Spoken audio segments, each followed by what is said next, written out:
When I was about 6 years old, around 2004, my mom started taking my sister and I to Dr. Daniel's pediatric dental office.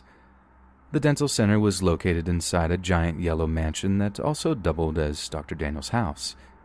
It was honestly gorgeous. When I first started going to the dentist, I was extremely shy and actually suffered from selective mutism and had a lot of autistic-like tendencies. Needless to say, I relied heavily on my mother's comfort and for someone to give me a voice because it was extremely anxiety-inducing for me to talk to strangers, especially men for some reason. When my sister and I got called in from the waiting room, my mom followed us to the office until she was told by Dr. Daniels that parents were not allowed to be with their children as it taught kids independence, to which my mom complied to. Once in there, he immediately separated my sister and I, and in reaction to that, I cried because I felt scared.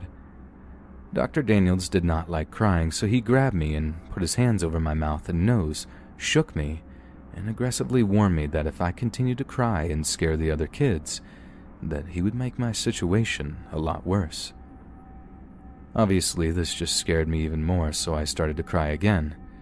Dr. Daniels had enough and took me into his house, part of the dentist's office, where he screamed at me again, grabbed me by the neck, and shoved me.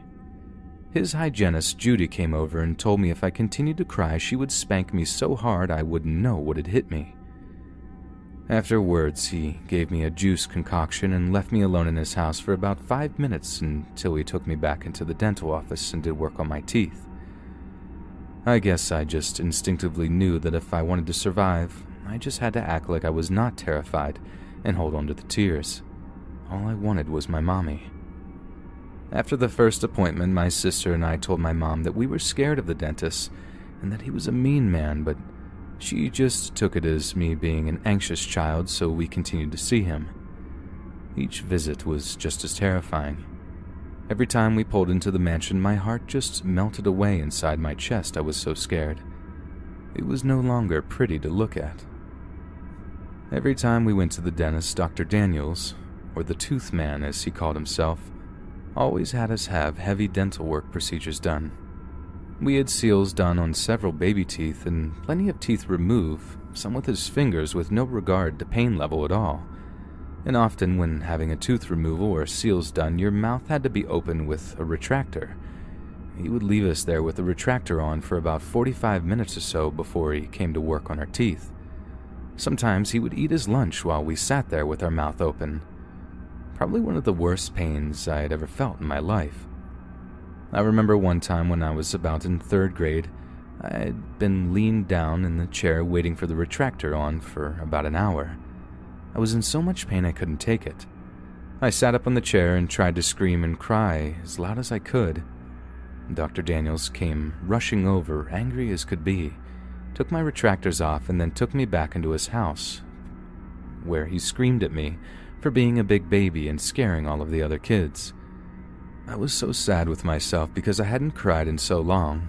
He then took me back to the dental chair and then pinned me down to my seat in a straitjacket. He put my retractors back on and said that I would have to wait longer because I caused such a scene. All I could do was shed silent tears and drool everywhere, and I couldn't even wipe it because he locked up my arms. Afterwards, my mouth would become so swollen and filled with rashes, it hurt to talk for days. It would leave bruises and swells as soon as I left his chair. He would often tell my mother I was a difficult patient, if I so much as winced at his torture. Once he removed 6 of my teeth at once and I could barely eat. While he ripped out teeth, he would often sing songs. It reminded me of almost Sweeney Todd. When I was in 7th grade, I started getting some new braces and we started seeing an orthodontist. Not long after that, we stopped seeing Dr. Dan and started seeing a new dentist who was actually nice. I had never known that getting your teeth cleaned didn't have to feel like going through a saw trap. I think my mom took us out of Dr. Dan's practice when the orthodontist looked at our dental records and saw a lot of unnecessary procedures being done on our mouths. Not long ago, I was having a conversation with a friend about our childhood fears, and instantly my mind went to the tooth man.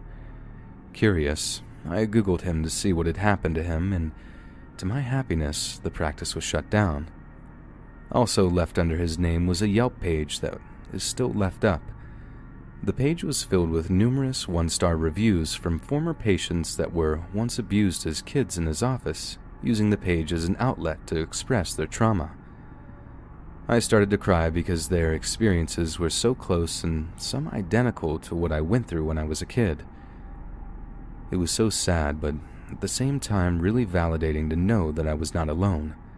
A lot of the procedures we went through were just a scam for him to collect money off of our parents' insurance. And now that I think about it, he probably was so adamant on us not crying and screaming for help because he didn't want parents to hear and come and see what was going on. I shake thinking about this. I really pray that he hasn't opened up another practice somewhere else. I know it's hard not to blame parents in this situation, but the truth is, this man was a swift abuser. For every bruise and swell we had, he would have dental explanations that would make the parents feel stupid for asking. He was an authority figure. I don't blame my mom for not believing us. She knew he was firm, but probably thought we were confusing firmness with meanness. To be honest, even writing this, the torture was so wild it actually sounds made up. She eventually did come around. She's not alone, as there were hundreds and hundreds of patients that were duped and deceived by him.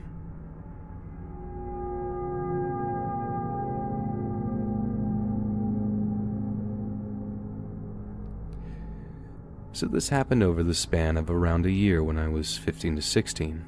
I'm 20 now, and it only recently had been revealed to me how messed up this situation really was. I was still living at home at the time, but my sister, who is 7 years older than me, had moved out and was living with her now husband, their high school best friend, and some other dude that they met via one of those find-a-roommate sites. He was kind of the reclusive, nerdy type, much preferring to hide in his room watching Star Trek and playing computer games than to actually hang out with the roommates. And the only person he ever really seemed to want to be around was his similarly shy and nerdy girlfriend. For a little context to the story, at the time this happened, he was 28 and she was 24. They were both a little weird, but initially seemed entirely harmless. For ease of telling the story and for saving on characters, the friendly roommate will be FR, weird roommate will be WR, and his weird girlfriend will be WGF. Now, my sister and I have never really had the best relationship with our parents, and at this point, things were especially rocky. Our mother was dating a guy who was, to put it kindly, an abusive, terrible person who seemingly loathed me and would find any excuse to go off at me. As a result, I spent a lot of time staying over at my sister's place. It was around that time I'd spend a lot of time there that WR and WGF started to get really strange. As I said earlier, the pair of them were always kind of odd. They only ever seemed to want to speak to each other, and would even go so far as to ignore anyone else who spoke to them. WGF was worse than WR for this by a mile. He would at least give you monosyllabic responses most of the time. She had a kind of creepy habit of just blankly staring at you for a couple of seconds and then walking away if you asked her a question or tried to engage her in conversation at all. This isn't the really weird behavior, though. When I would stay over, I'd sleep on a futon in FR's office space, which was on the ground floor. It happened to be next to the downstairs bathroom, which for some reason WGF vastly preferred to the upstairs one.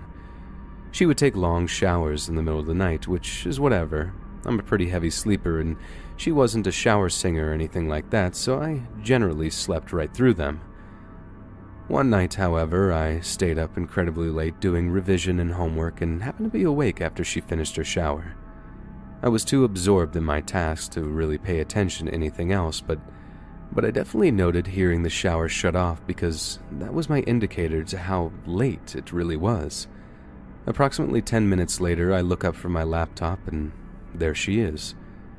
I always kept the door open just a crack because that room tended to get unbearably hot if I didn't, and she was standing there, outside the room, completely naked, watching me through the open crack in the door. I said her name and asked if she was okay. which seemingly startled her because she walked away pretty sharpish. I convinced myself that in my over-caffeinated, sleep-deprived state, I'd imagined the whole thing and didn't mention it to anyone. Fast forward around a month and I head over to my sister's one night to find FR kind of agitated about what he perceives to be a peeping Tom problem. He found fingerprints on the outside of his office window in such a way that would imply someone had been pressing up against the glass and looking in.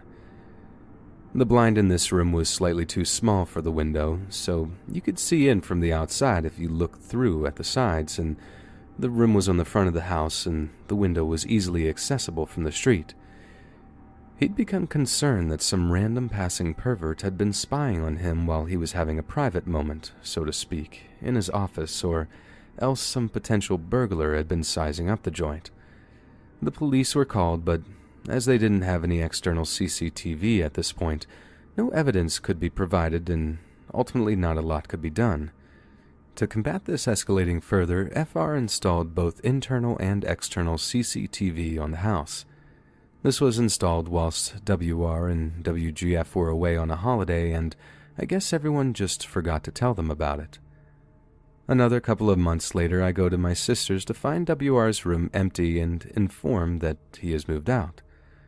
Of course, I ask why, and I was informed simply that he and WGF were a pair of creeps, and the others had collectively decided to kick them out.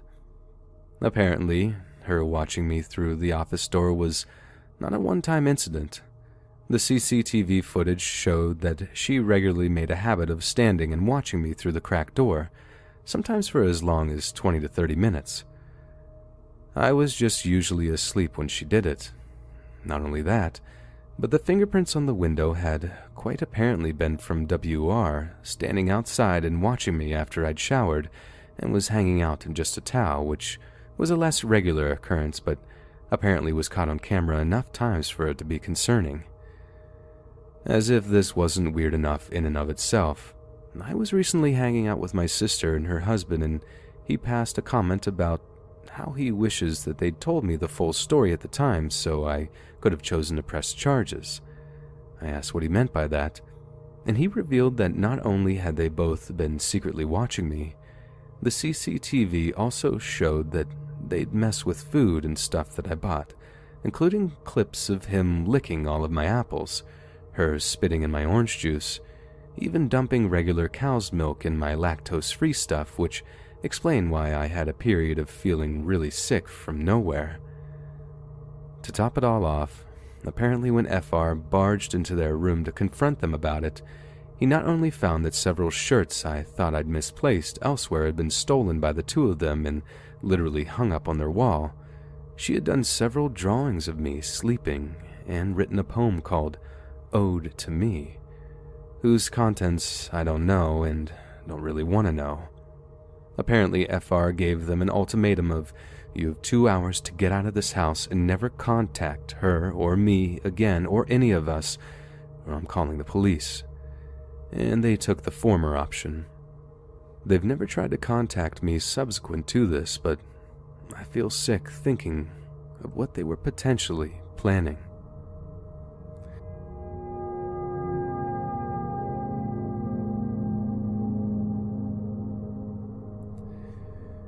This happened about a year ago. I'm 16 now. He's going to be 20 in August. We met through the internet. It turned out he lived in a city right next to my village. I was 12 then, he was 16. We quickly lost contact. After 2 years, I texted him again because my friends edited a photo of him and dared me to send it. He'd seemed nice. We had a lot of shared interests, and talking with him felt pretty natural. I was used to age differences because, for some reason, I never meet people my age, so I didn't mind it. He took the bus to my village a couple of times, and we hit it off pretty well. Even met my best friend. Then I heard he had a Skype call with one of my online friends specifically, that he told her how his last girlfriend supposedly ended herself because of him, because of the horrible things he said to her. My friend felt like he was beginning to crush on her, maybe because she was nice and all too kind. The other friend voiced her worry over him, turning her into his ex. She was understandably grossed out. My friends talked with him about it, and I asked why he had told them, but not me. He said I was too immature to understand. I was upset. I was the person who introduced him to my friend group, and he was now trying to forcefully cut me out of it. My friends had enough and cut him out instead. I didn't. I felt really bad for him. He was an orphan, he lived alone, had issues with alcohol and a lot of trouble with depression. Losing 3 people could have been devastating, so I kept messaging him, maybe out of pity. He turned very, very creepy, very fast. Suddenly, he called me darling. I was over the moon because I caught feelings, a little puppy crush on someone I knew I could never date, but who gave me hope that maybe, just maybe I could. He spent more time with me, sent me pictures and videos of him going on about his day, nothing too unusual. Until one time we called while I was busy playing a game on my laptop. I don't remember exactly what was said, but I remember him being very excited that 15 is the legal age in Poland. I was excited too, I don't know why. I remember being very, very stiff, even though this was just a harmless phone conversation. The joke was until February because I turned 15 then. He was supposed to visit. I felt like I owed him everything just because he had issues with his mental health. He told me that his psychiatrist said she had never met someone so young that has lived through so much, even though our conversation wasn't about depression at all. I felt so bad for him. That's why I never said anything about the things he did that creeped me out or made me feel unsafe, because I was afraid he'd feel worse and do something to himself. He told me that he tried to end his own life a couple of times, so what if it was I that ended up becoming the reason he tried again? He'd already told me about his issues with loneliness and abandonment. When he visited, I learned he still had feelings for his supposed dead ex-girlfriend. He played a song that was their song. Every word in it described their relationship. While we were in my room, he was close to crying, but I had no idea what to do. He put me in this situation even though he knew I wasn't equipped to deal with it. Once, when I was upset, I told him I don't want to be cheered up. I just didn't.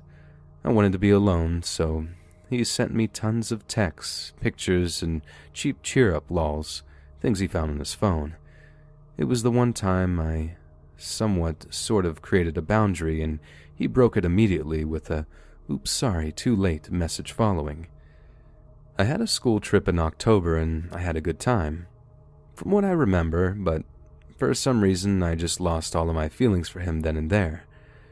Maybe because for once I didn't force myself to feel bad for him and constantly check if he's online, wants to talk, or if something happened. Maybe because all my friends thought we were going to date and it was really unnerving that they didn't see anything wrong with it. I cut contact with him later, very, very slowly. I deleted him off of things he never checks, blocked his number, then blocked him on Facebook. He noticed. I never looked back. Later on, through yet another friend, the only one that kept contact with him, I learned that his ex wasn't dead. Or maybe she was. There were screenshots of him talking with a family member about the funeral, then screenshots of him talking about moving in with a girl 2 years older than he is, who's the love of his life, who had the same name as his ex. He sent a picture that was supposedly to prove that he was in a psych ward, but even my friend refused to believe him. I didn't even know what he was lying about in the end, or if he was even lying at all. The next school year, I'll be going to school in the city he lives in, and I know he's still out there.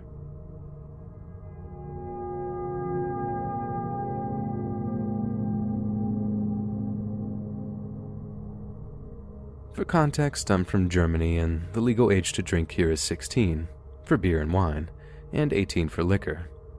So on the day I turned 18, me and my best friend decided to go out to our nearest city to grab some drinks at a local bar.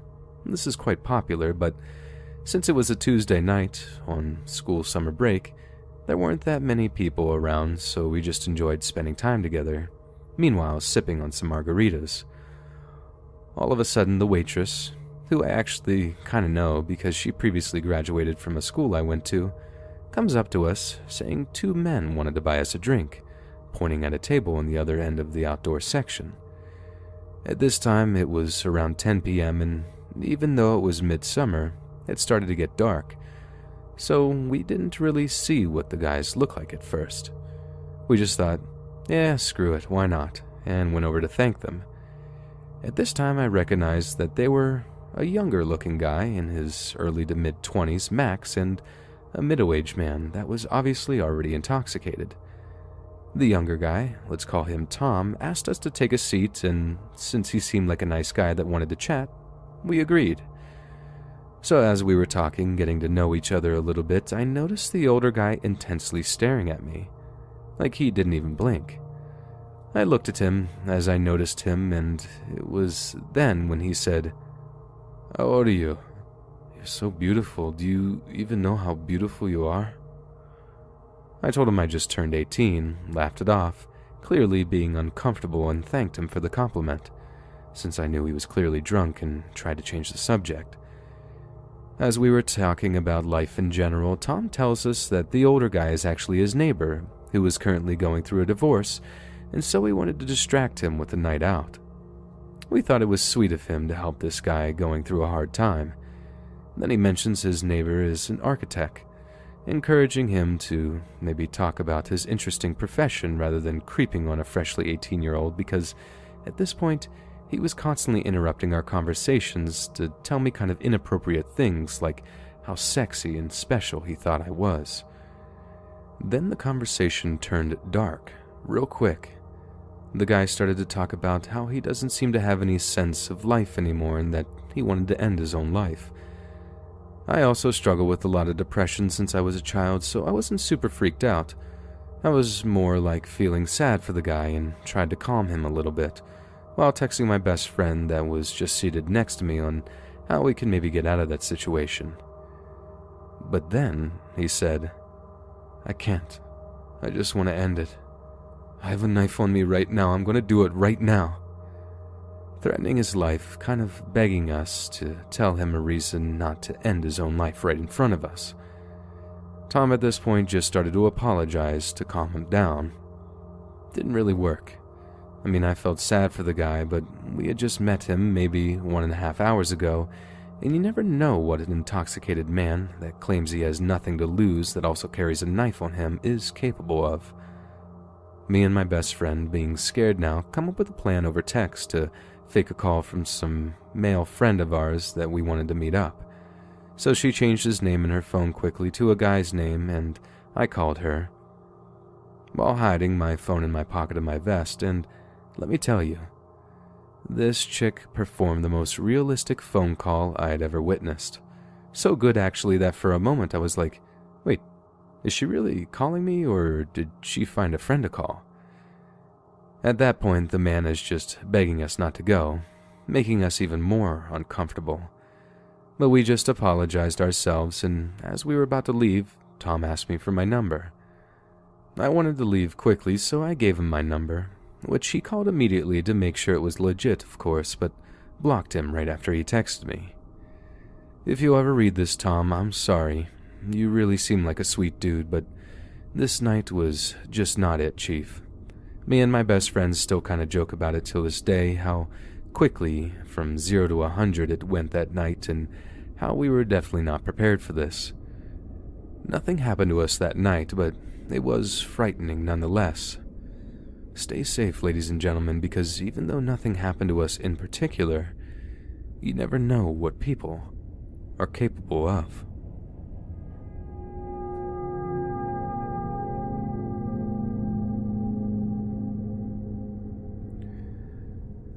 This is a story with a happy ending, I promise.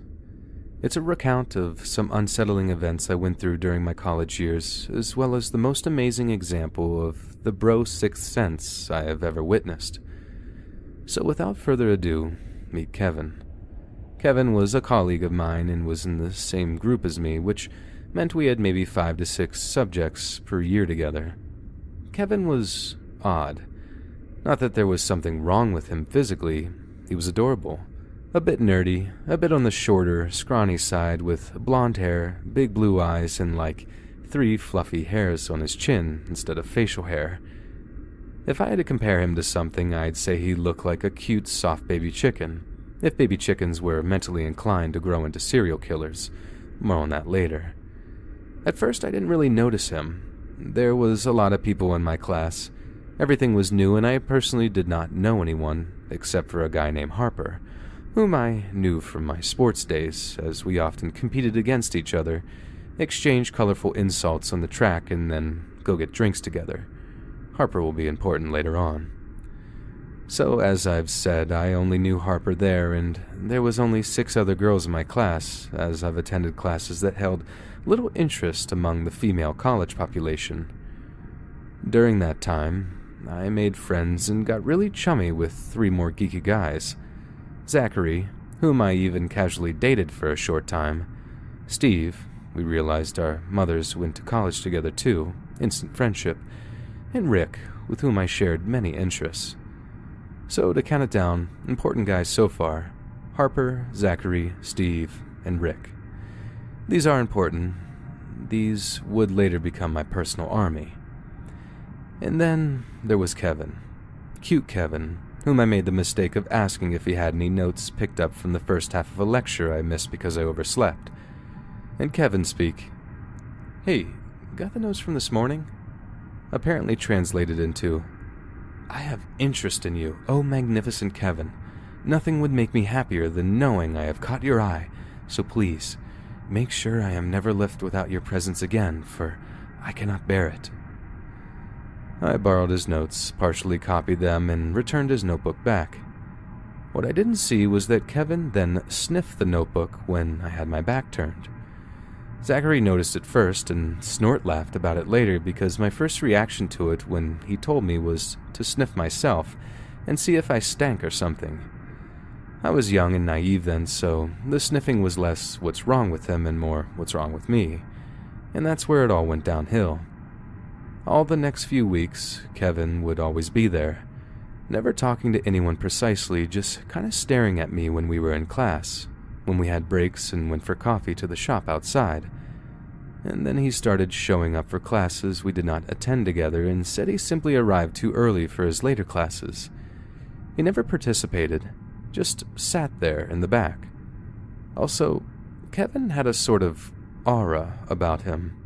Like you didn't have to look at the door to know when he entered the room. You just felt his eyes on the back of your head and kind of wished for a shower. I didn't worry too much until one day I went to the women's bathroom during a break. I did my business, went to the front section to wash my hands. In came Kevin. I was alone. Kevin turned, closed the door behind him, and locked it. Needless to say, I was confused and unsure of what to do, so I just stared at him and asked him if he needed something. "Hi," he said, and then proceeded with, "How are you?" Like he hasn't just locked himself in the women's bathroom with me for no fathomable reason. I realized something was very, very wrong and attempted not to panic, managing to keep a nonchalant expression and turn towards the mirror, so I could still see him and pretend to fix my makeup. "It's fine," I said, and spoke no more. I could see Kevin's fidgeting, playing with the key nervously, and after a long and uncomfortable silence, an eternity really, I heard loud banging from the other side of the door. It was Harper and Steve, Harper yelling something like, "Kevin, get your scrawny butt out here and open the door. I swear to God, in the next 10 seconds, the door ain't gonna be the only thing I'm breaking." I could hear Steve behind him sounding a bit panicked, telling him to move since he managed to get the spare key.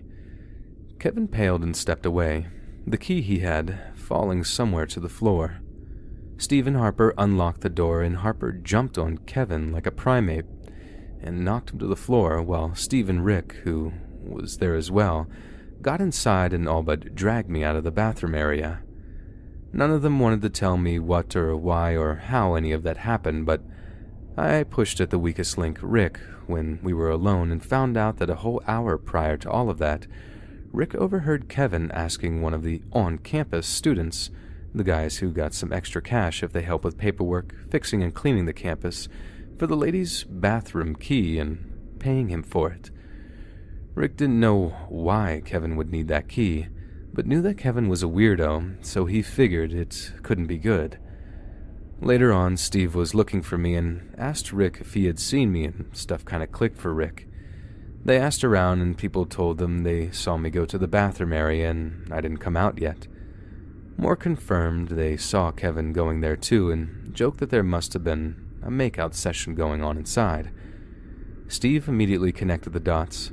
Harper overheard him talking to Rick and they went to break me free from Kevin's affections, while Steve ran to get the extra key from the janitor.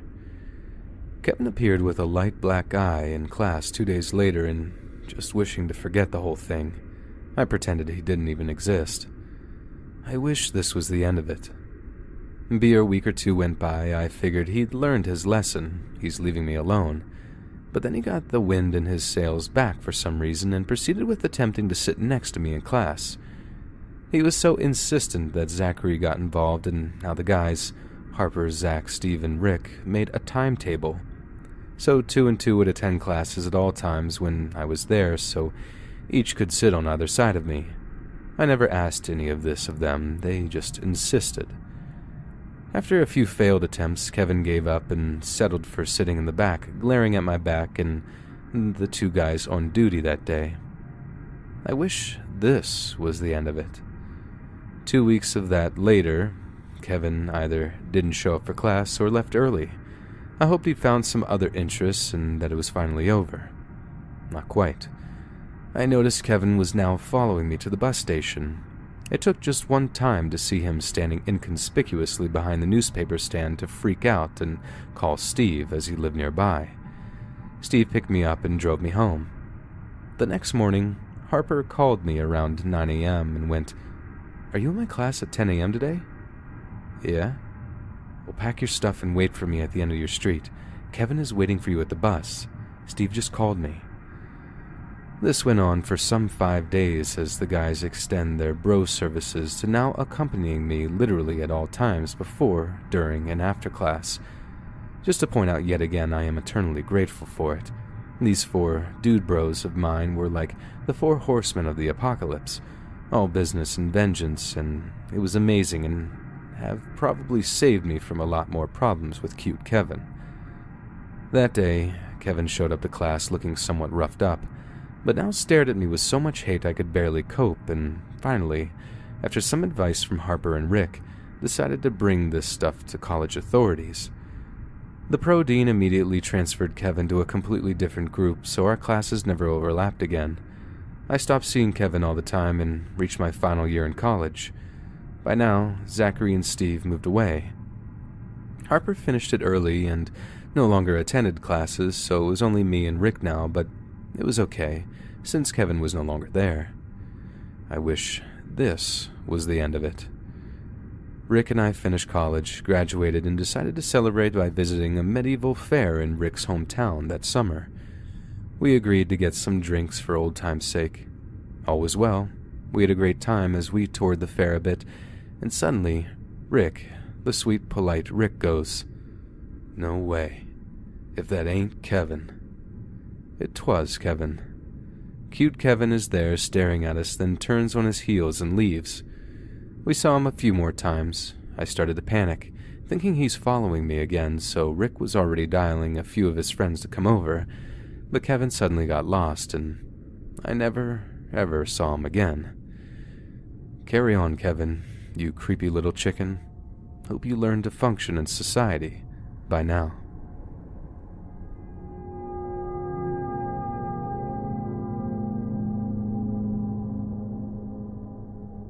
So this happened to me on Thursday, April 25th, and I still can't shake off how terrifying and strange it was. I was home alone getting ready for my 12 o'clock college class that morning, and I opened my blinds to let some natural light in. I glanced out my window to see a man in his mid-30s wearing a baseball cap roaming around my property with his hands on his hips, walking with a lot of confidence.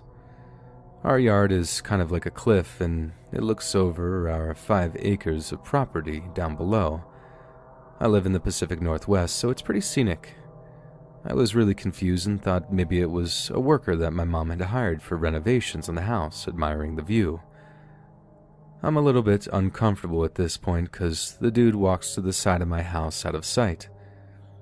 I head upstairs to see him now roaming around my front yard and my driveway, looking at things, checking out my house. He still hasn't seen me at this point. I call my dad and asked him if we had hired anyone to come by the house, and he says not that he knows of and tells me he's going to call my mom and ask her and then call me back.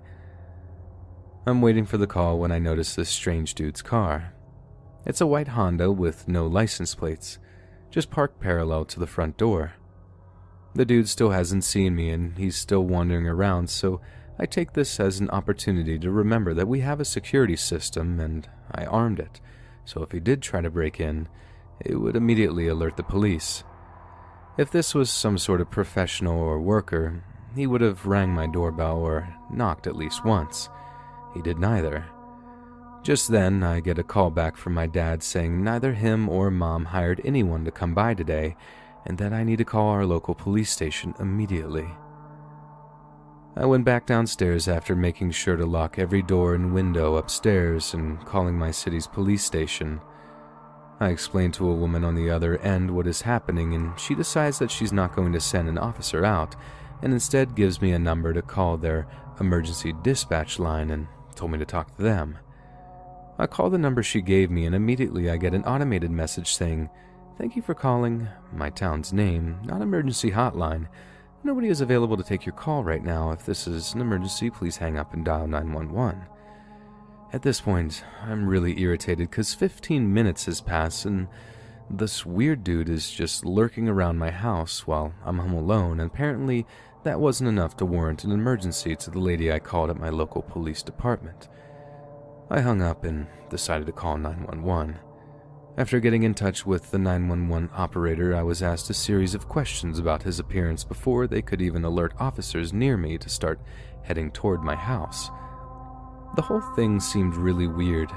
Nobody was in a hurry to have officers come up to my place when I was a younger girl home alone with a strange dude. I asked the lady if I could stay on the line with her when she finally, after what seemed like forever, alerted police to come to where I was. She agreed and I went back upstairs to check on the weird guy, and he's now sitting in his unplated Honda either listening to a radio show extremely loudly or on a phone with someone through his car. It was a very prominent loud male voice coming from his car. Then, all of a sudden, I hear the tone you hear when someone hangs up on you and the operator was no longer on the line. I was really confused when my thoughts were interrupted by an unrecognized phone number calling me. I assumed it was the operator calling me back, so I picked it up. Instead, I was greeted by a really creepy, heavy breathing. I'm not sure who it was, but it freaked me out. I hung up immediately and dialed back 911. I had been pretty calm up to this point, but that phone call put me in panic mode. I got on the phone with another operator who already knew my situation and address before I could even explain it to her. She said the cops were on her way. 20 minutes had passed at this point. The dude is still here in his car and the cops aren't. Keep in mind I live in a rather smaller town, so there is no reason why it took the cops as long as it did to come down.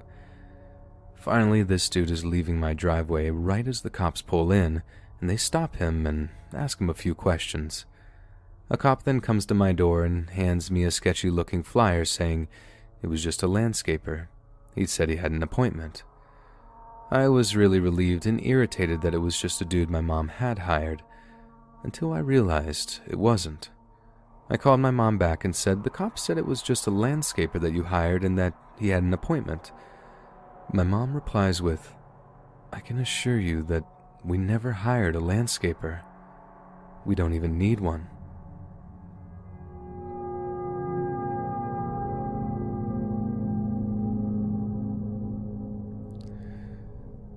This happened a few years ago and honestly is the reason I'm so much more cautious when I'm out and about nowadays, as in keys between my fingers past 6 p.m. if I'm alone and spray deodorant in my bag if I can fit it in, as well as occasionally carrying a craft knife in my bag too. I'd had an interview in the city center and had met with a couple girlfriends afterwards. I was dressed quite nicely, white blouse, black cardigan, black trousers, not jeans, and some cute kitten heels. It had been raining, and so I was quite damp and black. You can fill in the blanks. Looked like the result of a wet t-shirt contest on a car wash gone wrong. My friends had to go home, so I hopped on the bus that stopped essentially right outside my house. It wasn't late, maybe like 4 p.m. and in the summer, so it was still light out and had stopped raining by now. I sat at the back of the bus where you usually have 9 seats, 4 facing backwards, 5 facing forwards, so the heat from the engine of the old bus could warm me up a little. This guy, Frank, was already sat there, but he was tucked away in a corner, and I had headphones in, so assumed he wouldn't talk to me or was harmless. I was incorrect. As soon as the bus took off, Frank shuffled over next to me and said something. I took an earphone out and asked him what he said, and he basically just said, "Hey, how's it going? What have you done today, Missy?" I replied politely and started putting my headphones back in, but he started talking again. This time he introduced himself and reached out to shake my hand. I gave him a fake name. Thank you, parents, for teaching me about quick thinking and hammering it into my skull, and shook his hand. He wouldn't let go for like a solid minute, and was staring at my cleavage before I even said my name. I pulled my hand away and he put his on my thigh. This is where I should have got the bus driver involved or at least moved seats. Guess what? I did neither of those things. We talked for about 5+ more minutes. I think the physical touch sort of sent me into minor shock, to be honest. I just froze. He started asking me personal questions, after asking how the interview went, such as who I live with, would anyone be home when I got home, etc. I lied and told him my stupid girlfriend would be waiting for me as she cooked dinner for me.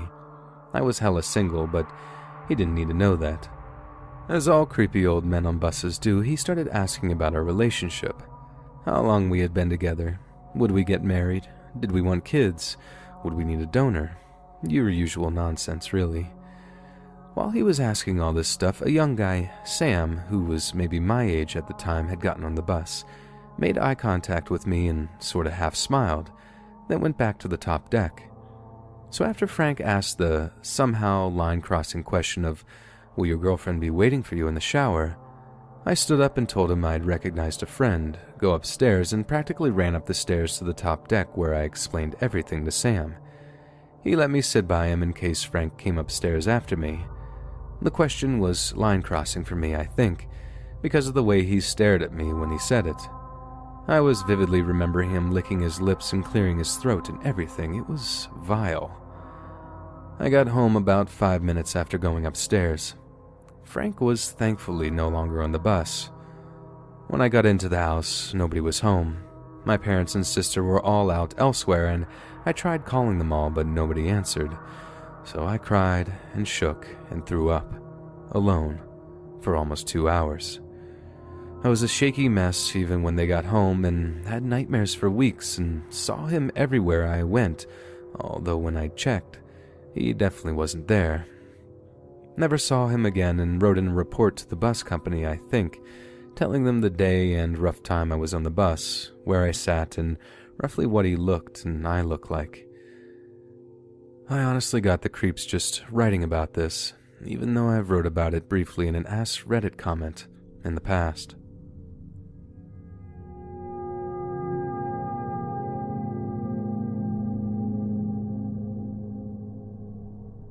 This happened when I was around 10. I live in a relatively small country, and it only took a couple of hours' drive to get from my house to my aunt's in another county. This story starts off with me and my mom driving home from my aunt's. We were driving on a country road when this battered-looking minivan started driving in front of us at a roundabout. We were the only 2 cars on the road. There were gardening tools and a tarp in the back window. It was clearly the driver was either drunk or a complete idiot. They were repeatedly swerving out of their lane like they were in a video game, like a protagonist of some sort. It was a hot day, so both of our cars had the windows down so we could hear what sounded like a sermon blasting from their radio. We drove behind them for roughly 7 minutes with my mom muttering about the state of the country. The minivan abruptly stopped in the middle of the road, which roughly angered my mom. The driver did an illegal U-turn, during which 2 things happened. I saw the driver's face. He was a skinny middle-aged man with dirty yellow hair and a beard, and we both got a look at each other's license plates. The driver turned into the opposite lane and drove past us, heading back into town, still driving erratically and almost hitting us. After he was gone, my mom pulled over and called the police to report him, giving them his license plate and a description of his appearance. The cop thanked us and promised to get right on it. When we were nearly home, my mom got a call from the guards where they were told that they had arrested the guy who had warrants for drug dealing and domestic abuse. My mom was thanked, and we all joked about her being a hero over pizza that night. Cut to a few weeks later when school had started up again. I had gone with my dad to the hardware store. While my dad was at checkout, I was looking out at the parking lot when I saw the battered minivan driving out of the lot. I didn't see the driver, so I convinced myself it was only a coincidence, although my dad noticed I seemed uneasy for the rest of the night. A few days later, my mom came home early from work, looking like she had just ran a marathon. She gave me and my brothers tight hugs, and we were sent to bed earlier than usual that night. I didn't learn about this next part until last year. The reason my mom was acting so weird is because her secretary had reported seeing a strange man inspecting the license plates of my mom's car. My mom asked what the man looked like and froze when she was given the description of the guy we had reported. That weekend, my mom didn't want any of us kids leaving the house, but I was a stubborn little broad and all but demanded to be allowed out for a quick walk around the neighborhood.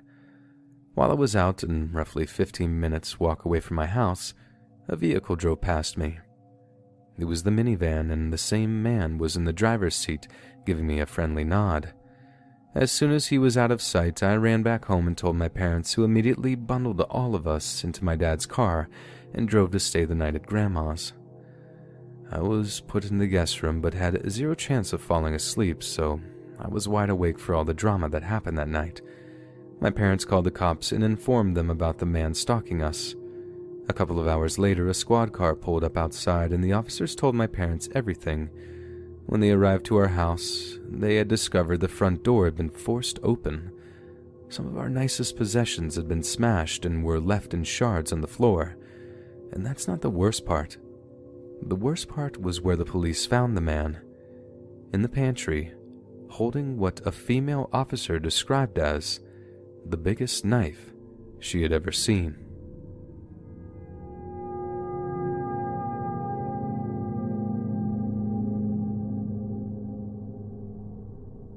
My family has a cabin in a tiny 150-resident hamlet in British Columbia, and it's been a long-running tradition for everyone to stay in it all summer every year. Because we're there all the time, we generally know all of the locals, minus the few people who rent other cabins from the owners. One particular year when I was freshly 18, I was out there with all of my favorite cousins. Since I was older, I normally took on the role of looking out for all of the younger ones, especially the girls. After a late breakfast, we headed down to the beach, which was unusually crowded since the hamlet was currently celebrating its town days, so there were hundreds of people from neighboring towns flocking in to party. At the time, most of my family went fishing, so I was there with just 3 of the girls. Brooke was second oldest to me, being 12, then Emma 11, and Rhea 8. We sunbathed for a bit and made sandcastles and finally headed into the water to cool off. I'm kind of a wimp, so I took my sweet time getting into the water after them. I was about up to my butt when a guy walked up and started talking to me. He introduced himself as Shane and said he loved my tattoos and wanted to say something while we were on the beach, but couldn't build the courage up until now. I thanked him and we made small talk, and I found out he was only a couple of years older than me, and his family also had a cabin in town that they visit every summer. Strange. I spent the last 18 years of my life spending all 2.5 months of summer here, and I definitely didn't recognize him. I brushed it off, and maybe I'd seen him, and he just hit a crazy face-altering growth spurt that some of my own cousins had gone through. We continued talking, and I couldn't help but notice that I got a really off vibe from him. Eventually, my cousins waited over to see what was going on, and he introduced himself. All 5 of us ended up spending a couple of hours just hanging out in the dock, chatting or playing dock wars where everyone would fight to push each other off. I knew my grandparents would be starting dinner soon, so we said our goodbyes and I walked back to the cabin with the 3 girls. Later that evening, I was sitting on the deck with the other adults and Rhea and Emma. We heard a quad rolling down the front street, extremely common as quads are the main source of transportation in the area, and Emma perked up saying, "Hey, it's Shane." I glanced up and noticed he slowed his yellow quad to a crawl when he passed the front gate, then sped off again. I asked if she's sure it was him, and she insisted it was. I immediately felt the iffy feeling I had about him intensify because we never told or showed him which cabin was ours, so that meant that there were 2 explanations, both equally unsettling.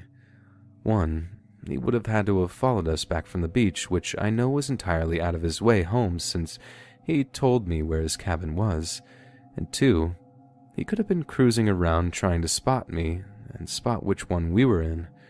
Regardless, mission accomplished, he now knew.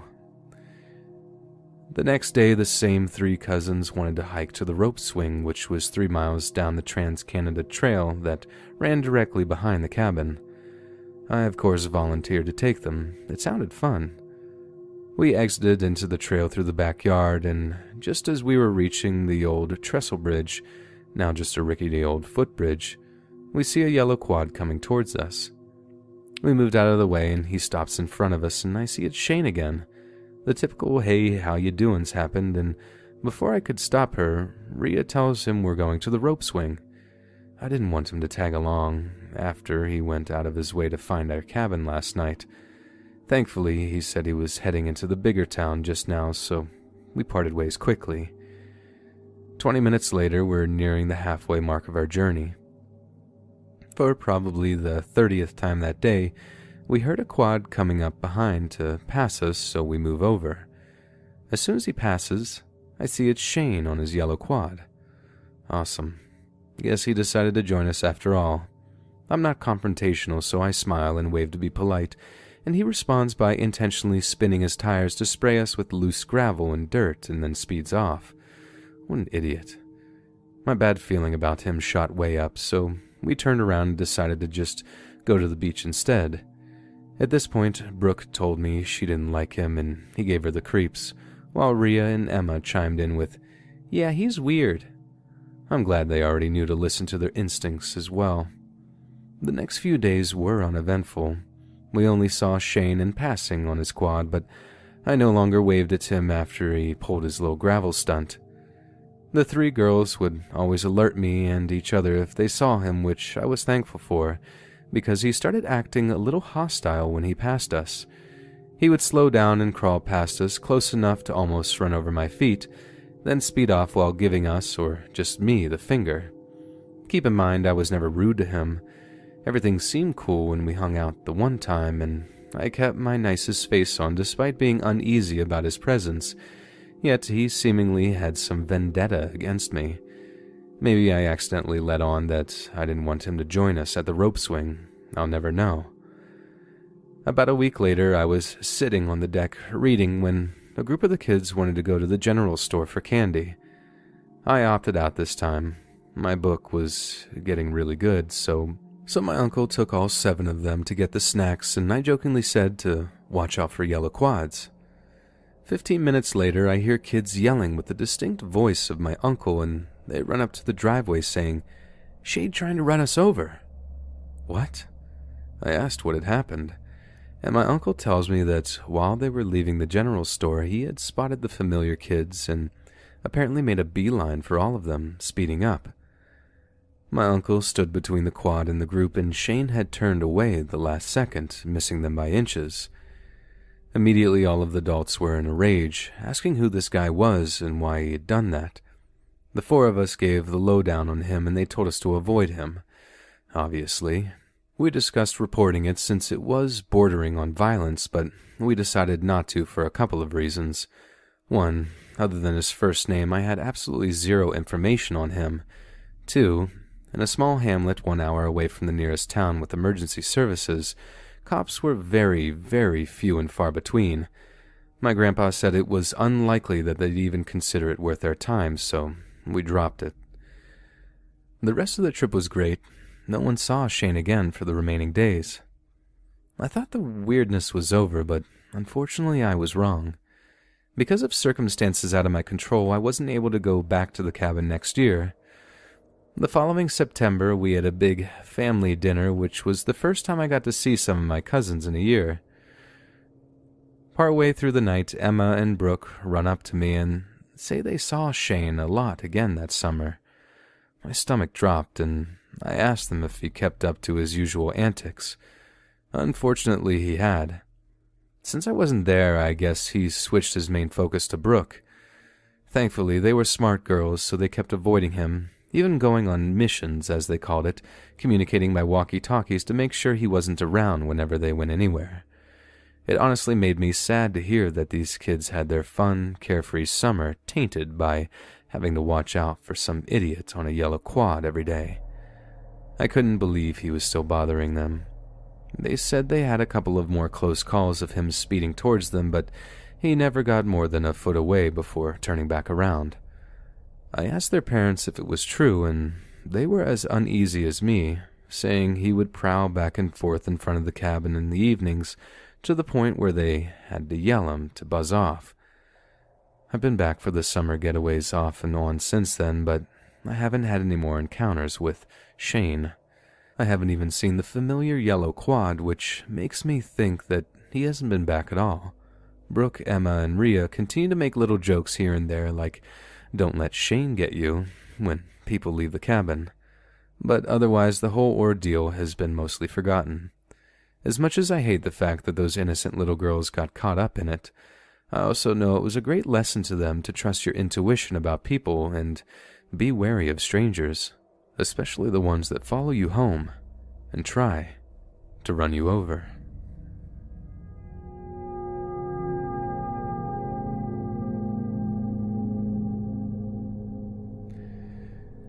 As teens, my friends and I went to lots of shows. I'd say most of the people I still know today are people I met at some hardcore show at some dirty venue. Being a 110-pound girl at the edge of a pit with too many beers in her, I sometimes got bumped into, but it didn't bother me too much. So one night, this absolute beast of a man comes and stands in front of me and fends off all of the drunk punks and makes sure that no one bumps into me or my best friend Joyce. How sweet of him. So the months turn into years, and we all grow up a bit and start going to less and less shows. I was at my tattoo artist when I bump into Bryson in the waiting section. We catch up a bit. I find out that he works close to where I live. We have a massive chat. He asks about Joyce. He asks if we're still inseparable and if she still works at the same place. He's super sincere and kind, and he's well known in our scene, so when he asked for my number, I didn't have an issue giving it to him. After that, we're texting often, but not often enough to make it a thing.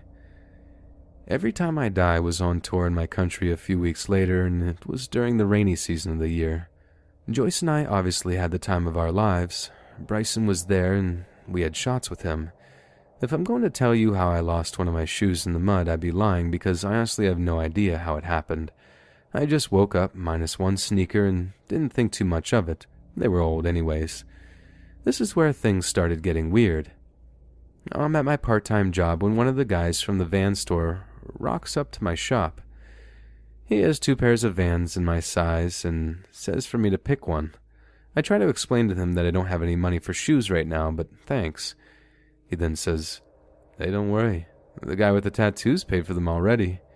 You can have either one of these pairs." The guy with the tattoos? That could be anyone, I thought. The only tattooed guy I could think of that would buy me new sneakers is probably my ex, but he lives in a different country now, so it's virtually impossible. I asked the van's employee if he has a name for me, but he says no.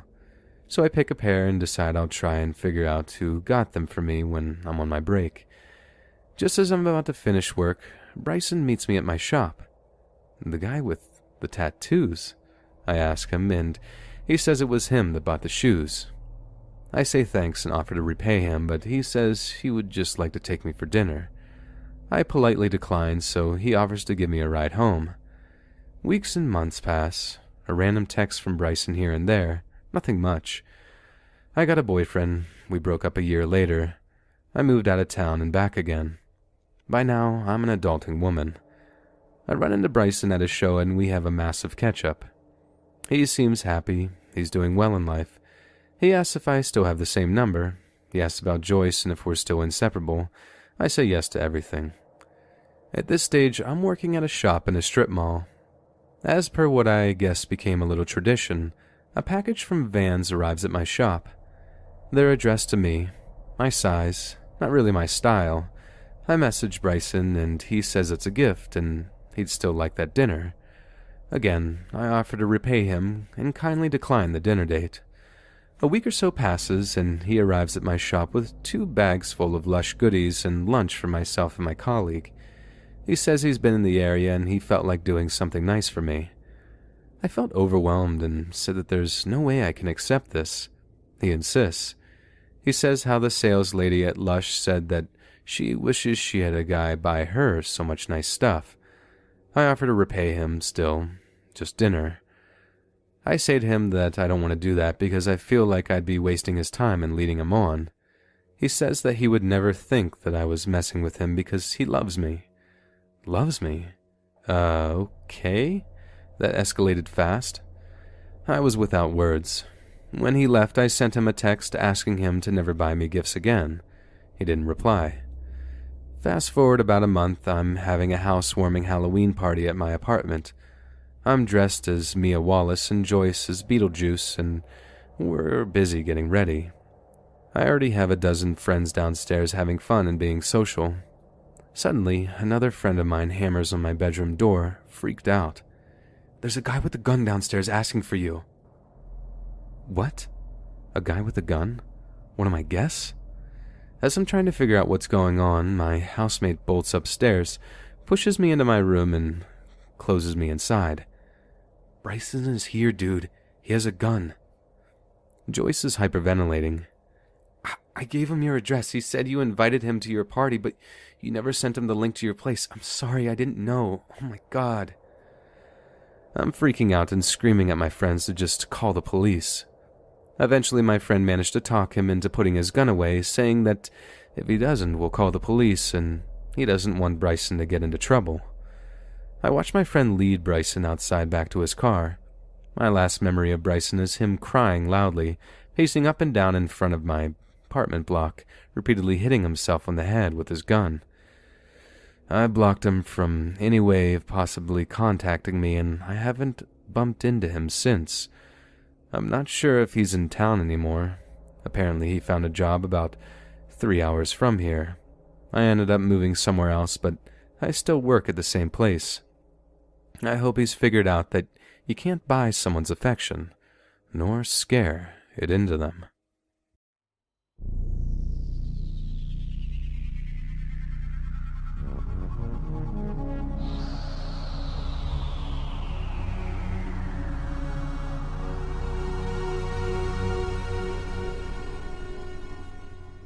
I'm a 20-year-old female, and this happened to me about a month ago. One night, I was at an old school friends of mine with some other people I hadn't seen in quite a while. To be honest, I was feeling good and much better than I had in a long time. A couple of days later, my best friend and 2 male friends and I, only one of whom I actually knew, were going to go on a trip to Morocco. So the guy I knew well was also at that little party, and after everyone had only been drinking beer and the wine was empty, he and I decided we wanted more wine.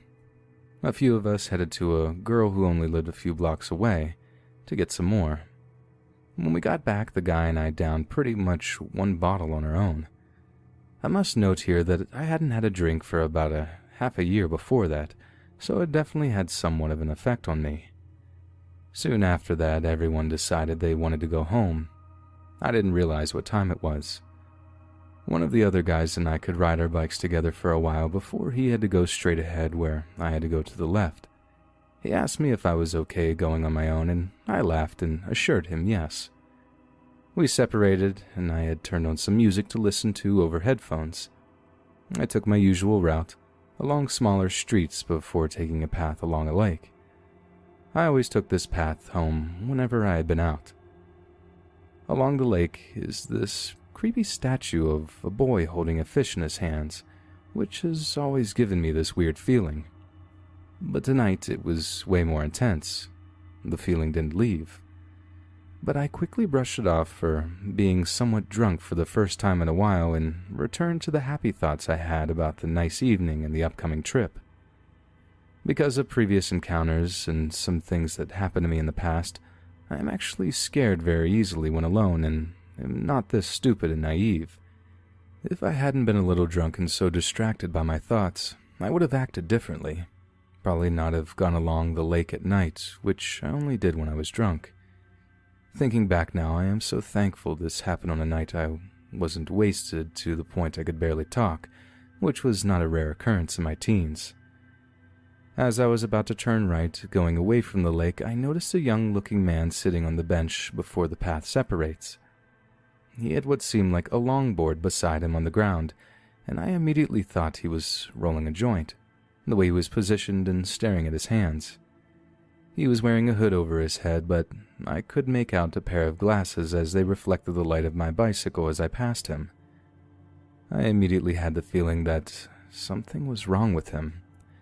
I now blame my good mood and slight drunkenness for thinking about turning back and asking him if he was all right, which is why I became slower and slower as I was about to take off my headphones. I suddenly got hit by something very hard right on the back of my neck, bottom of the back of my head. Next thing I know, I'm sitting on the ground and can't see anything. The impact had caused me to go blind temporarily. And then I felt myself being ripped off the ground by my hair, and I held on to them, trying to ease the extreme pain in my scalp. And then I began screaming. I screamed as loud as I possibly could, as I had learned that this was the only way that most robbers and killers would get lost, out of fear of somebody coming for help. So, I'm being dragged by my hair and screaming so loud I thought my ears would bleed. I then felt someone holding their hand over my mouth, trying to get me to shut up. I didn't ever stop screaming, not even when he tried to choke me by pulling on the collar of my jacket. I remember thinking that this is the end. This is how I'm gonna die. Out of nowhere, I realized that I can hurt him too. Somehow I managed to turn myself so I was facing him now, all the while he's still grabbing my hair. Then I kicked. Just anywhere, really. I kicked and kicked. I could feel the bottom of my foot colliding with something hard. As I was able to slowly see again, I made out a figure holding my bicycle above me and was preparing for the impact. Next thing I know, I was on my feet, still screaming, but by now yelling help as well, running towards a female voice. A small woman was standing not too far away and asked me what was wrong and told me to come inside with her. As she led me to a gate, I could make out a male figure on the other side and immediately started to panic, somehow thinking that that must be the same guy and they work together.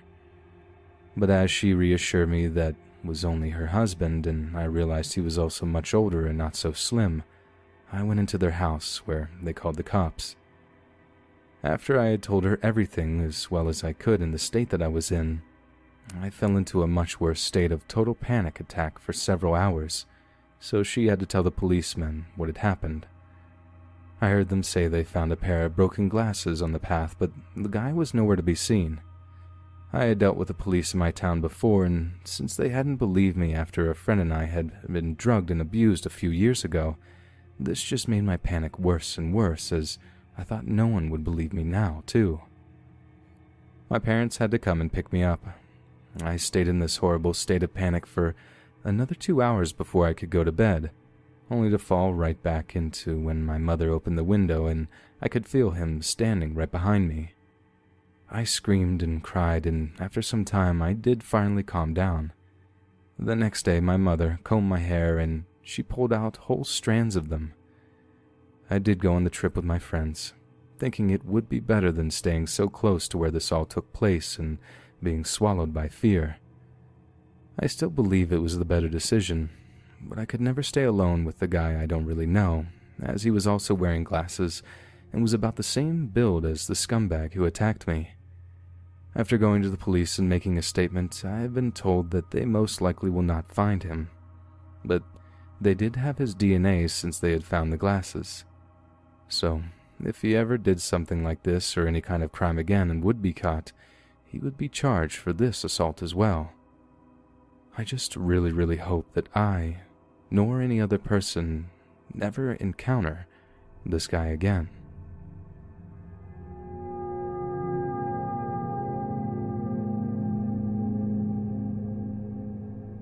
At the time of this event, I was 18, living in a large house in a wealthy area of England. It was the Easter holidays and my parents were away in France, leaving me at home to study for my upcoming exams. I had always enjoyed having the house to myself and was looking forward to being able to cook whatever, watch movies, and study in peace. I had little reason to be fearful as our house was big, modern, and separated from the local village by a very long driveway. I really enjoyed the week. I would eat instant noodles and revise during the day, go out with friends, and then watch Netflix till late in the night. We'd had a lot of thunderstorms around this time, and the heavy rain and wind would set off the burglary alarms, much to my annoyance. I never thought anything of it and would dismiss my alarm going off as wind, so I'd sleepily turn it off. On Saturday afternoon, a sound startled me from my revision. It sounded like something had hit one of my upstairs windows. I turned off my music and listened, thinking I must have imagined it, so I turned my music back on. 5 minutes later, there was another noise coming from upstairs. It sounded like something had been knocked over. This time I jumped up, heart thumping and racking my head for a plausible explanation, but this time one wouldn't come. I sat frozen for a minute before remembering that I could access the home CCTV imaging from the family computer.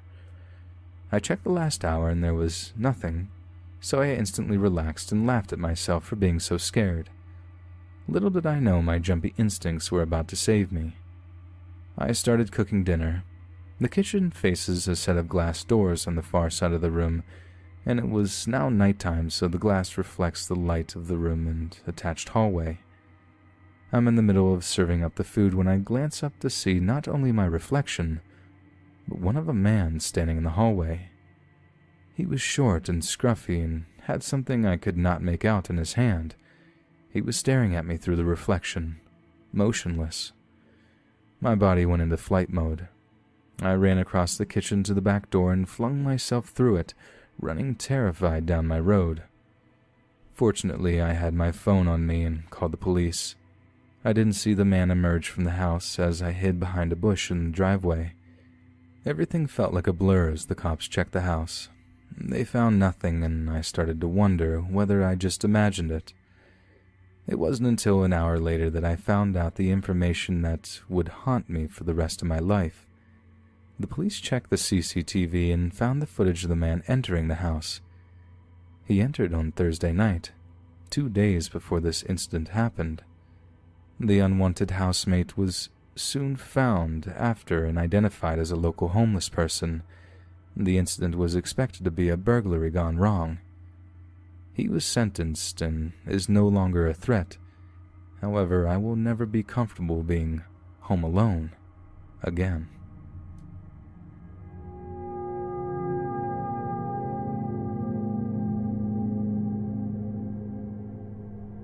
Just a bit of background. Me and my sister are 3 years apart, and I have always felt like a protective older brother to her. We've been very close throughout our lives, so what she experienced annoyed me a great deal. So this was a few years ago, and our parents had recently split up, and my dad had found a new girlfriend. My mom had moved out and bought her own place, which left me, my sister, and my dad alone in the house. My dad has since moved out of there. I was 18 at the time, making my sister 15. Fast forward a few months to when I first met my dad's new girlfriend. She was nice, really quiet, but at the time I wasn't really bothered about forming a relationship with her. The woman wasn't the issue, however. She had two girls who, for the purposes of this story, we'll call Charlie and Rosie. Rosie was around 9 or 10 years old, and Charlie was around 13. Rosie was a little hyperactive, but was nice enough and quite intelligent for her age, but Rosie was never the issue. It was always Charlie. The first time I ever felt weird about Charlie was when my sister called me up one time. I was staying in my mom's house and my sister was at my dad's. My sister sounded freaked out, which immediately put me on high alert. My sister was telling me that she had been spending the night with my dad, girlfriend, and the kids and was getting weird vibes from Charlie the entire night. And then when it came to bedtime, Charlie insisted on sleeping in my sister's room. When my sister was getting ready for bed, however, my sister caught her going through her stuff, and of course told her off for it, but Charlie didn't seem ashamed or anything. Then, when it was lights out, my sister heard a weird sound in the darkness, coming from where Charlie was laying. My sister laid there, confused and a little creeped out, until Charlie got up and left the room to go to the toilet. My sister told me that Charlie's phone was on and a picture of my sister and her friend was on the screen. My sister then told me that she was pretty sure that Charlie was touching herself over the picture. At this point, me and my sister already didn't like Charlie, but what happened next makes my skin crawl. So in our old house, our bathroom had a lockable door which could be unlocked from the other side as long as you had something like a coin to turn the lock. But when we were all getting along, me and my sister must have showed the girls this. One day, we're all at my dad's and downstairs getting ready to go out for the day, and my sister had said that she was going for a shower. I was downstairs being an adult and trying my best to get to know my dad's girlfriend that I didn't even notice Charlie slip out of the room. Then about 10 minutes later, I get a call from my sister asking me to come upstairs. When I go up, my sister looks panicked, clutching a towel around her, still dripping from the shower. She begins to tell me that she heard knocking on the door to the bathroom. When she stopped the shower to ask who was there, no one responded. My sister says she finished her shower and, when she got out, heard running down the stairs. When she looked at the door, it had been opened. Charlie had been watching my sister shower. This absolutely sickened me and still does, but I can't even imagine how my sister felt. Thankfully, my dad and his girlfriend broke up, and we've never had to see Charlie and Rosie again, and that's probably the way we'd like to keep it.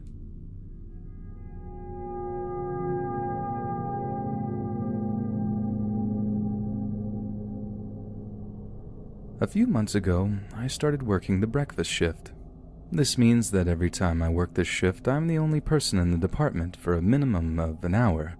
So there's no one to interfere with or debunk what I'm experiencing, and the only way into the rest of the hospital is through a door that is locked from my side, and the person that comes in after me opens that door when they get in. Aside from the usual unexplained noises here and there, distorted sense of time and sometimes reality, items moving from one end of the kitchen to the other or disappearing altogether just to appear elsewhere, there is something that happens almost every time I work. To explain this, I need to give a small bit of background. The door from the outside opens right into a locker room, and within that locker room is a door that leads to a storage room. There is only one key to the storage room. This detail will be important later. Every morning I use the key to open the storage room, and when I do, the keys get stuck in the lock. This never happened when I unlocked the door while I was training for the position with a coworker. When the key gets stuck, the lockers on the other side of the room begin to rattle, and I am stuck wrestling with the key for several minutes until eventually it relents. This happens every morning without fail. However, when one of my coworkers came in this morning, they went to go into the storage room, only for it to be locked. This door does not lock from the inside, and I still had the key from when I unlocked it 2 hours earlier. When I unlocked the door for the second time, it did not get stuck. I'm assuming because I was not alone. Another thing that happened this morning, I had to bake off pre-proportioned scones that were marked but frozen together. I used my key to gently bang them against the table in an effort to separate them. This made a very rhythmic bang sound that rang through the kitchen with a distinct pattern. I turned to put the box back in the freezer when the very heavy steel door that was completely open before swung shut behind me. It took some muscle to get the door open again, but that could have been the result of me not having been caffeinated, and it was 4:30 in the morning, so I could have been weak. When I broke free, the exact same pattern of banging sounds that I had been making to break apart the scones sounded like it was coming from the other end of the kitchen about 70 feet away. I called out, thinking maybe the bread delivery had come early, and walked over when I received no response, and no one was there. I am not the only person who has experiences like this, and I was actually briefed before working on an open shift alone to things I may experience by someone who is very serious and a religious person who has been working there for over 30 years. Bearing in mind his warning and experiences he has shared with me, I believe something may be taunting me as my experiences have been more apparent and confrontational. Am I overreacting? Or should I be worried?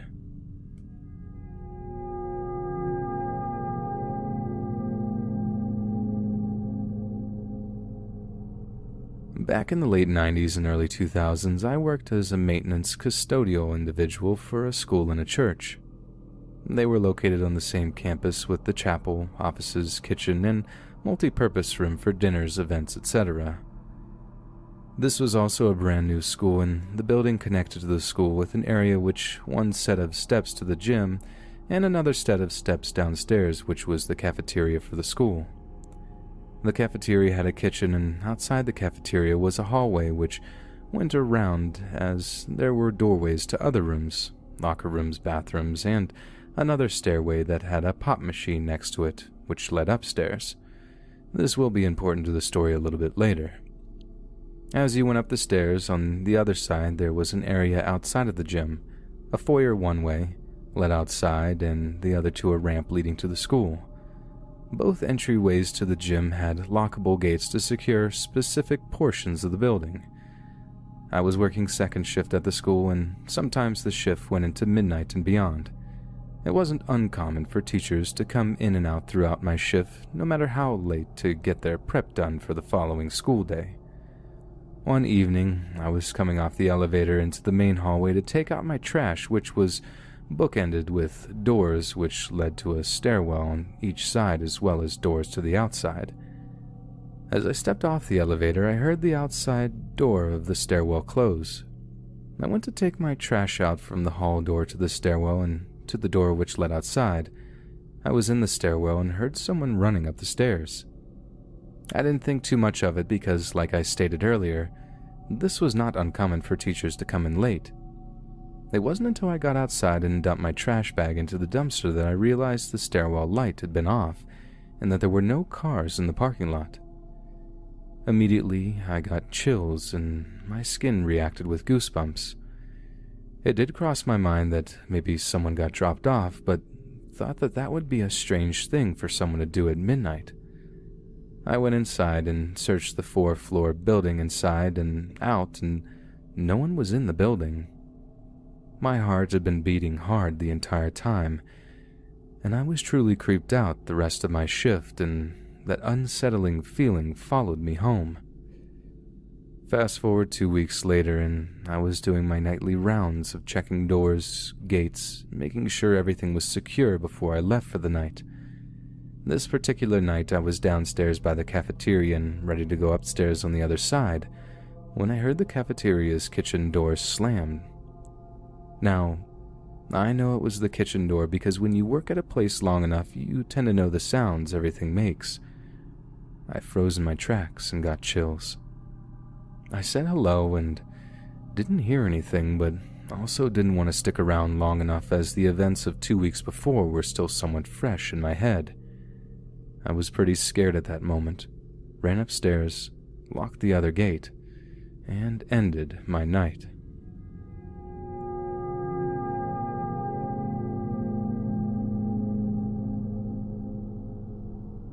This story happened when I was 17 years old. It was 2 a.m. during a 4th of July. I woke up in the middle of the night feeling thirsty, so I decided to go to the kitchen and get a glass of water. But before I did, my room was pretty dark, so you could barely see anything. I was too lazy to turn the lights on, so I walked in the dark instead. I go into the kitchen. When I turn the lights on, I see my sister standing there facing the window.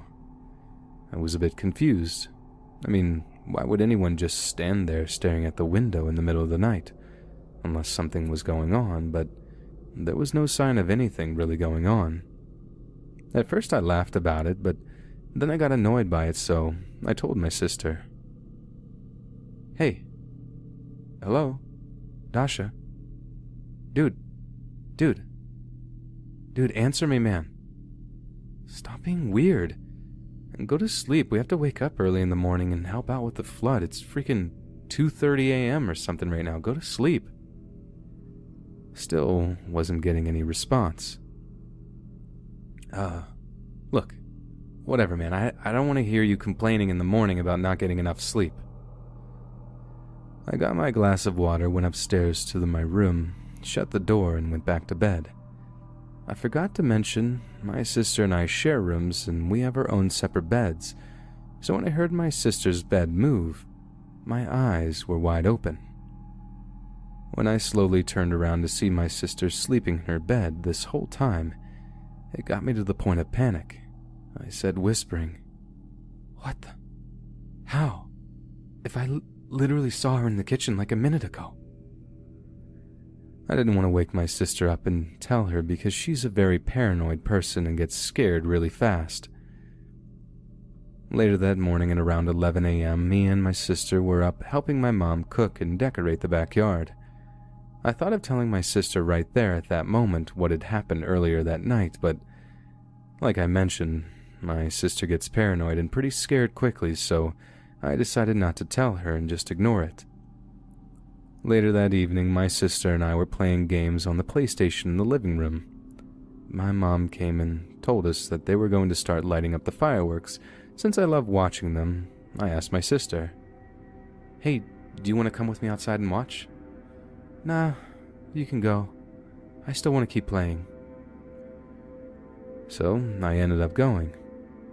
An hour passed, it got dark, we were still lighting up fireworks, until I got a feeling of someone watching me.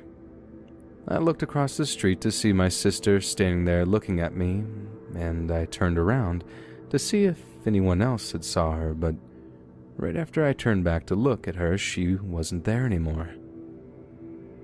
I began to freak out. I ran back into the house to see my sister still playing on the PlayStation. I was so freaked out and frustrated, so I had no other reason but to tell my sister. I asked to speak with her urgently.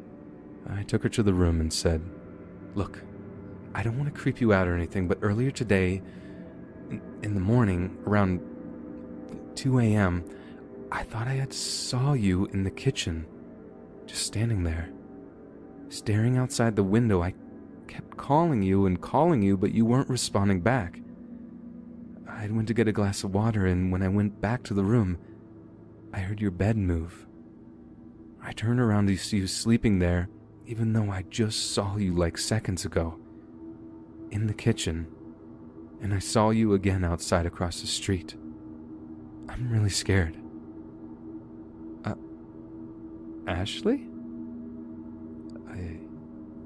Yeah? The exact same thing happened to me. Instead, this time, I saw another you. I had the fastest heartbeat ever. My blood felt so cold running through my body. Are you kidding me? 'Cause I'm being serious. Dude, I'm not messing with you. I'm serious too. I didn't want to tell you because I didn't want to scare you, but the other night I was up and when I looked outside the window, I thought I had seen you, but you were sleeping right next to me the whole time. I knew then right away it couldn't be anything other than one of those doppelgangers. What? A doppelganger. Someone who looks very identical to you. After that conversation with my sister, I haven't felt the same. Especially what happened that night after the 4th of July. I pulled an all-nighter, but everyone in my social media was asleep, so I gave up and went to bed. I like my windows open during the summer since it gets really hot, but still didn't feel safe having the window open, so I got up to close it. My heart was beating so fast when I look outside the window. I saw my sister's doppelganger standing outside, and right next to her was mine, both directly staring at me through the window. It's been over a year now since it happened. I really do hope to never see them in my life again.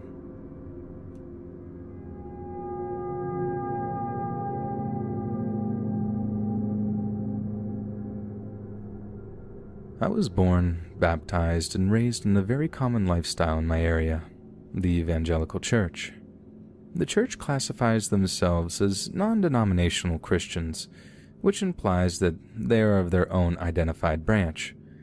You see, most of what this church really is all about is only something you pick up on if you grew up as a skeptic. Thank God I grew up always asking questions about different things, God being one of them. My dad told me the most important thing was my personal relationship with God and to take most of what I heard and apply it how I can. My childhood was mostly innocent until I was 10, and I'm going to go into how my friend's church was before going into my home church. Now, her church was on the extreme end of the spectrum of the evangelical religion. Their Sunday school classes were filled with worship that was sometimes a rock concert, and other times they were more lyrical and had the kids do dances to the music. I wasn't a fan of either of these worship services because, 1, the rock concerts were too loud, and 2, the dance moves didn't make me feel closer to God and we looked silly and unhappy. We were told to obey your mom and dad, or God will be disappointed in you. You must do everything your parents want to do, even if it's wrong. From a very young age, I was fed messages of, if you don't do this, something bad will happen to you. And if you do this, you are a sinner and weak in the eyes of God. My strength was put to the test at the age of 9 when my mother went crazy, kidnapped me, and showed me what being homeless and on drugs looked like. She never showed me the drugs, but she did partake. When my dad rescued me a year later, the people in his church rejoiced and welcomed me in with open arms. This church saved my dad after the divorce of my parents, and he saw saving me from my mother was an act of the church's faithfulness to God. God brought me back, not the police who came looking for the missing girl my mom kidnapped as well. With that said, I grew up as a skeptic of organized religions. In my teenage years, I had asked a lot of questions about God's intentions. I asked why God gave my mother mental illnesses, and I was told to pray about it by the congregation. And sometimes God just gives people hard cards to see if they can handle spreading His word by my dad. My pastor told me I couldn't read Harry Potter because the spells they used were real.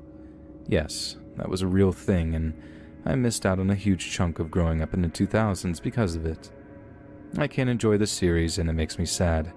I read the first 4 anyway until I got caught and was told to never read them again because it was a sin. Speaking of sin, do you all remember purity rings? Well, the purity culture is real too. If you want to prove your worth and commitment to God, then you must wear a purity ring and pledge not to have sex before marriage. I wore one until I lost my virginity pre-marriage. It felt so good to throw that thing into the lake. Purity culture was a way of showing girls to be submissive, committed, and would die for their husband by being pure for their wedding night. We were fed lies about birth control, condoms, and sex in general. We were told that what we learned in health class was a lie, and to only listen to what they had to say. They told us that It would be painful if it was before marriage because God knows what the young woman is about to do. If the child of any parent in the inner circle disobeyed God in any way, they must repent to the pastor and be prayed over by the congregation in order to be saved. The inner circle is a group of individuals in the following rank: pastor, youth pastor, greeters, people who greet, mingle, and introduce newcomers to the church, youth leaders, pastor's close friends, and Sunday school teachers. Everyone else are sheep. The ranks are unspoken, and throughout my teenage years, my parents were just on the cusp of being part of the inner circle. But since I was a rowdy teenager and sinned left and right, they were unable to be fully a part of it. I was fed lies that I was being a bad girl so that I would stop experiencing mental illnesses that I could not control. I used to self-harm because the pain felt good, but my parents told me I was just searching for attention. My eating disorder was said to be a demon possessing my body, and that's a story for another day. I want to warn you about the church because all Foursquare churches are a part of this. They say they're non-denominational, but it's a cover for something more sinister. They brainwash their congregation into being perfect citizens or God will make their life miserable. If any of you believe that, it's not true. God loves those who love Him, and He is a loving, forgiving God. If you sin, He will forgive. He gets that we're human. He made us. If you believe in God, just remember that, and I promise you'll be safe. For those of you who might be wondering, I am a very spiritual person. However, I take pieces from all religions and apply them to my life. I do not despise the evangelical church, nor Christianity in general. I am simply writing this as a warning to stay away from these deceptive people because they don't even realize they are deceiving you. The part I feel is the scariest part of all.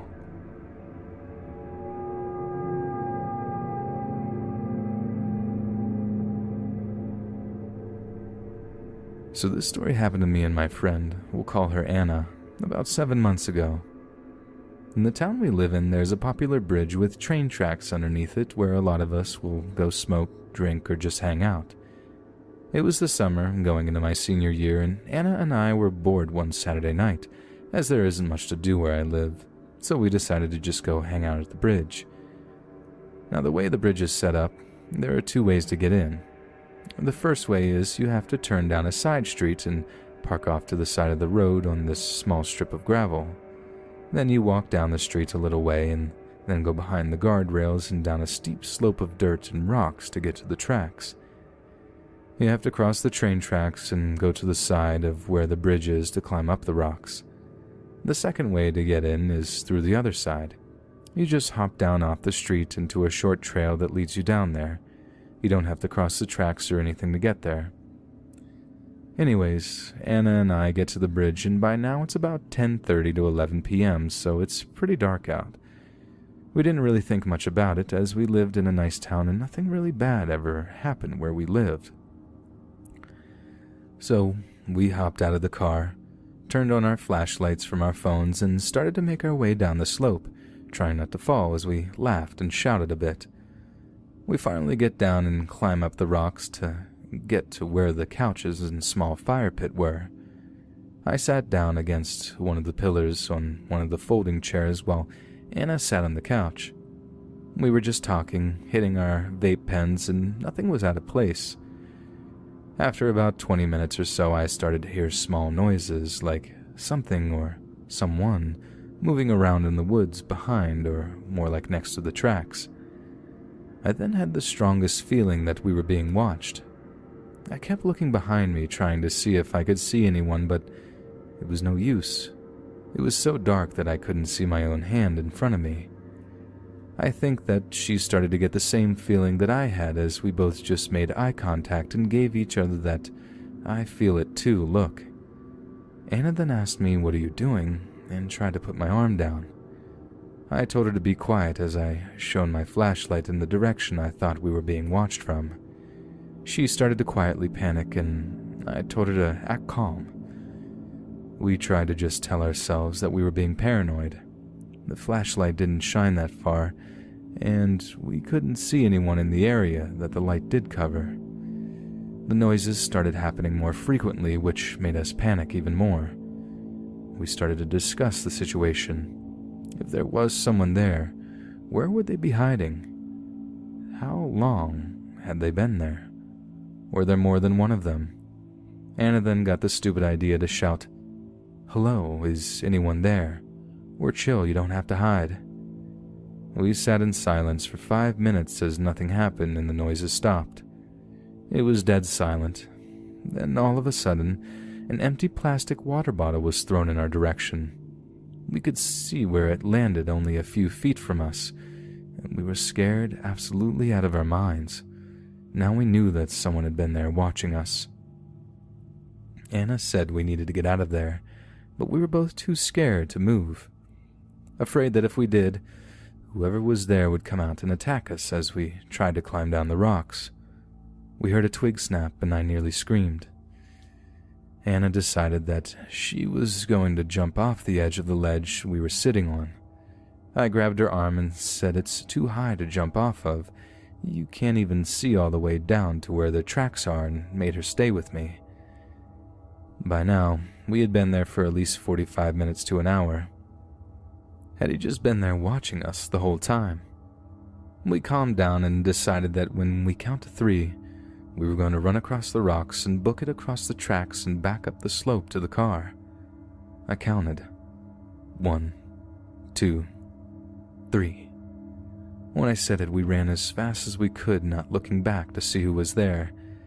We made it back up the hill completely out of breath. We decided to walk over the bridge and see if we could hear anything. We stood on the bridge above the opposite side where we had been sitting before. We called down shouting, "Who's there? You better leave now," and a bunch of other things and a few obscenities that I won't repeat on here. We heard a scuffling and rocks moving directly under us. When we were running across earlier, he must have tried to chase us, and when we made it to the top, he just went to the other side of the tracks and climbed up those rocks. There was no way that he had been there the whole time, as he had thrown a water bottle at us earlier, and it would have been too far to throw it from the other side, and it came from a completely different direction. We got really freaked out and started to leave, and then heard a train coming. I grabbed my friend's arm and said, "Wait, if we wait for the train, maybe we can see who was watching us." She agreed, and we slowly and cautiously walked back down to the slope as the train began to approach. The train lights were so bright, and at first we couldn't see anyone. Then I looked over to the pillars, and to my absolute horror, I see someone wearing a white and purple beanie with the blankest eyes I had ever seen peek around one of the pillars. He looked strung out and like he was on something. He saw me immediately and ducked back behind the pillar. I screamed as me and my friend turned to sprint back up to our car before the train passed so he couldn't follow us. We booked it out of there and have been back at night ever since. I still get freaked out that he had been watching us the whole time we were down there, and if he did manage to get us while we were running, what would he have done? I don't know, and I certainly don't want to find out.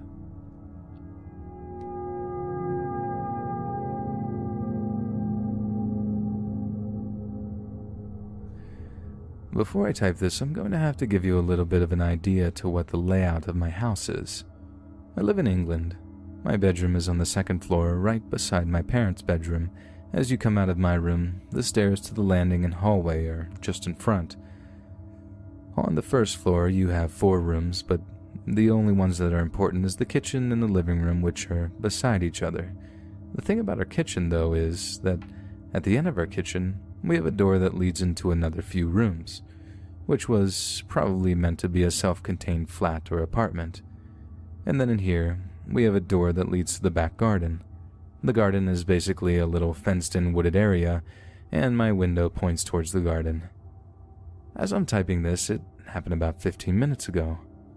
I woke up at about 2:30 a.m. to my cat knocking something over in my room, then climbing out of my window. I saw eyes. I definitely saw something. I left my curtains open and my window slightly open too. I was really annoyed since our cat is typically a house cat and isn't allowed out during the night. So I go to my window and try to call him back in, but I can't see him anywhere. At this point, I'm thinking he's probably jumped down to my patio. Just under my window is a bit of the roof and was quite high up, but I couldn't see my cat, so it was the only option that he had jumped down to my patio. At this point, I throw a jumper on and slippers and have my phone in hand with the flashlight turned on. I go into the kitchen, but as I get to the room that leads into the back garden, I close the door that goes to the kitchen. I walked to the back door, opened it, and pointed my flashlight around, but I couldn't see anything, so I left the door open and walked out a few steps to see if I could find the cat. Keep in mind, to get to the door behind me, you would have to go right in my line of sight. When I couldn't see anything, I decided the best course of action would be to wake my parents up and tell them what's going on. So I walked back inside the house, shutting and locking the door behind me, then going to the kitchen and locking that door too. I walked out of the kitchen and into the living room where I was going to try and work out how to tell my parents that my cat decided to go out the window at 2 a.m. But when I turned the light on, sitting on the sofa was my cat. I definitely saw something leave from my room, but if it wasn't my cat, what was it?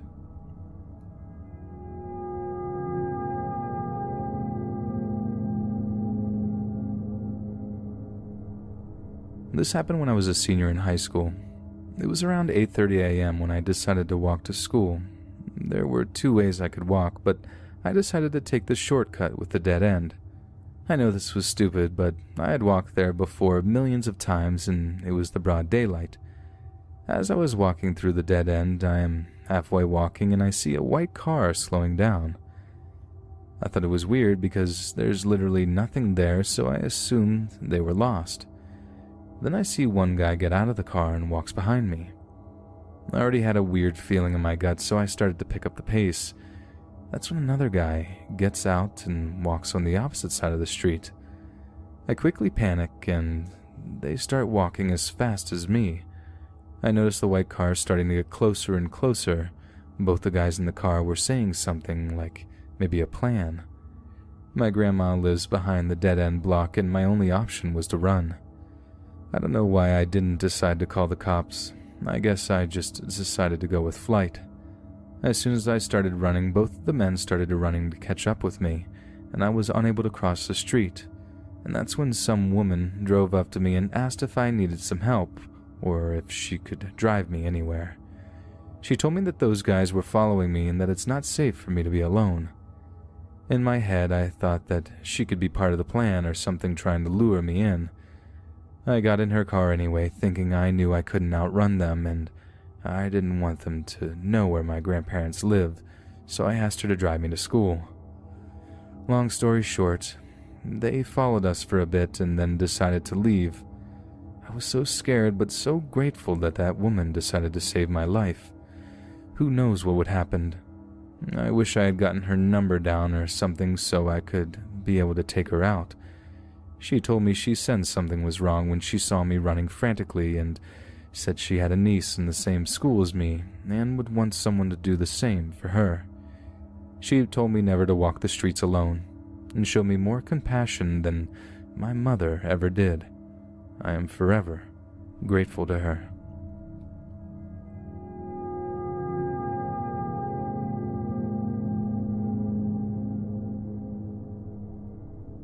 A year ago I moved into a commune house, a Wohnheim. All seemed quite nice on my floor, just 2 people were behaving quite strange. As time passed, one of them, Jack, made unsensible statements.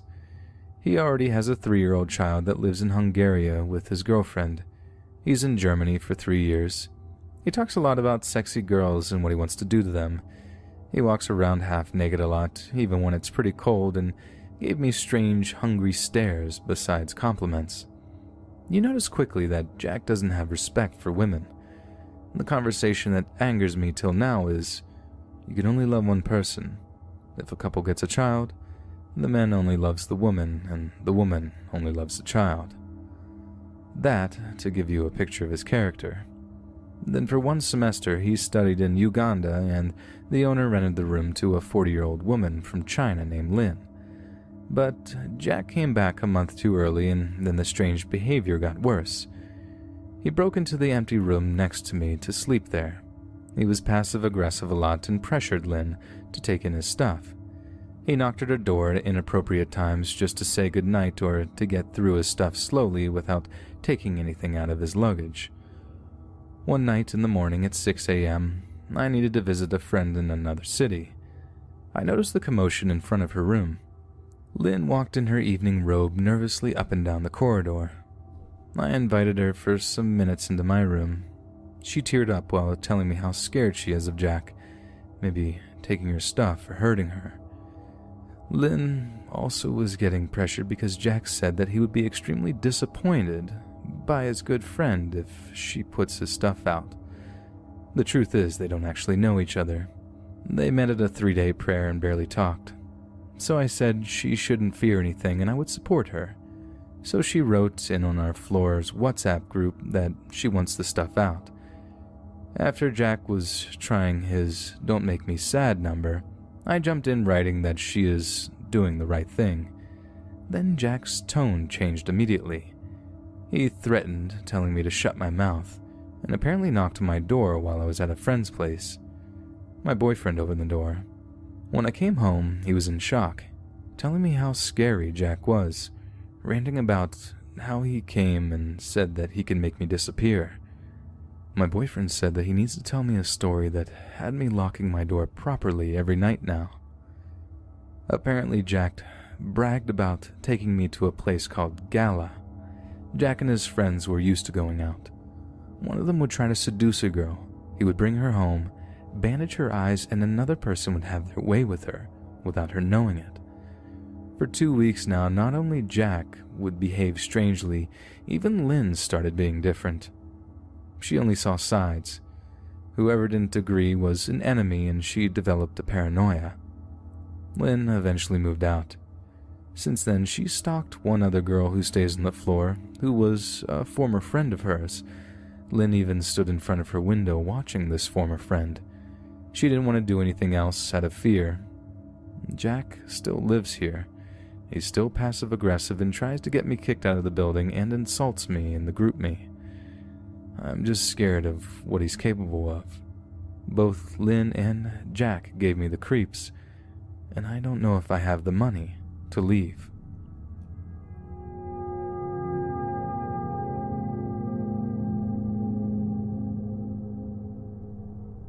So I have short-term memory loss issues, which can be annoying to say the least. Admittedly, there's been times where it bordered on dangerous. Just now, I was just driving through the back road that runs through the woods dividing my best friend's house and mine. It's one I've driven about 1,000,000 times as we've been friends for years. Most nights I find the drive rather relaxing. The occasional deer, moose, or even bear might startle me along the way, but that's something I've grown used to. After all, these woods are practically in my backyard. I was maybe a mile into my drive home when suddenly, in what felt like a blink of an eye, I was flooded with absolute dread. I don't remember why. It was as if though I had woken up from a nightmare, and even though the memory was gone in an instant, something about it still lingered, and the feeling of sickening panic had yet to fade away. I'm home now, and even still I feel creeped out. Clearly my body remembers something I don't. I don't scare easily. I'm a witch and an avid horror fanatic. At any given time, you can find me delving into something that gives the average person the creeps. Scary is kind of my thing. At least, scary is usually my thing. Right now, I'd do anything to get this paranoia to subside. I've locked my doors and windows and gone all out in terms of paranormal protection, but it's hard to know how to protect yourself when you can't remember what you're so scared of.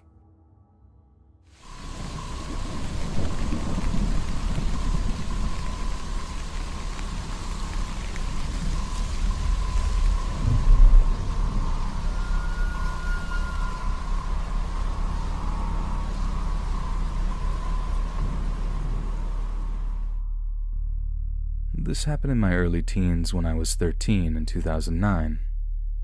And at the time I was really depressed due to issues with my father. I would constantly listen to heavy metal and death metal, and at one point wore slipknot shirts with pentagrams on them. I was a full-on edgy teen. My room would be decorated with my art, and admittedly I had a large painting of a demon that I personally painted, and now all this setup will lead to my point. Fast forward a year into my depression, and my mother is trying to get me through my emotional illness, telling me to dress in brighter clothing and to listen to different music and get rid of my very dark decorations. By dark, I mean demonic decor and pentagram t-shirts. I was a skeptic at the time, still am, but used to be stubborn and even more reluctant to believe. She would yell at me saying, "If you keep being like this, you'll attract negative energies to our house, or even worse." I usually would dismiss this as my mother not wanting me to be depressed and a metalhead teen, but that soon would change. About 2 months later, the first encounter happened. I was sitting in the living room of the apartment we lived in. Now, these apartments had sliding doors right in the living rooms, which led to small back porches. My computer was situated next to the sliding door. So 14-year-old me was sitting by the door, and the couch was just to the left of me as my mother watched television. The sliding door was propped open because my brothers had gone out. The day was a regular dry and windless day in Arizona when all of a sudden the window blinds swung inwards wildly as if a big gust of wind had blown them. I got up and looked and closed the sliding door, thinking nothing of it, even though there was no wind. But my mother had noticed and said, "Mizuna, did you see that? That was not the wind. I'm sitting right next to the door and felt no wind." She dismissed it soon after, but she was highly suspicious. But this isn't the only thing. Fast forward a week later, and me and my family are in the dining room area situated next to the living room and the kitchen, as it was a small apartment.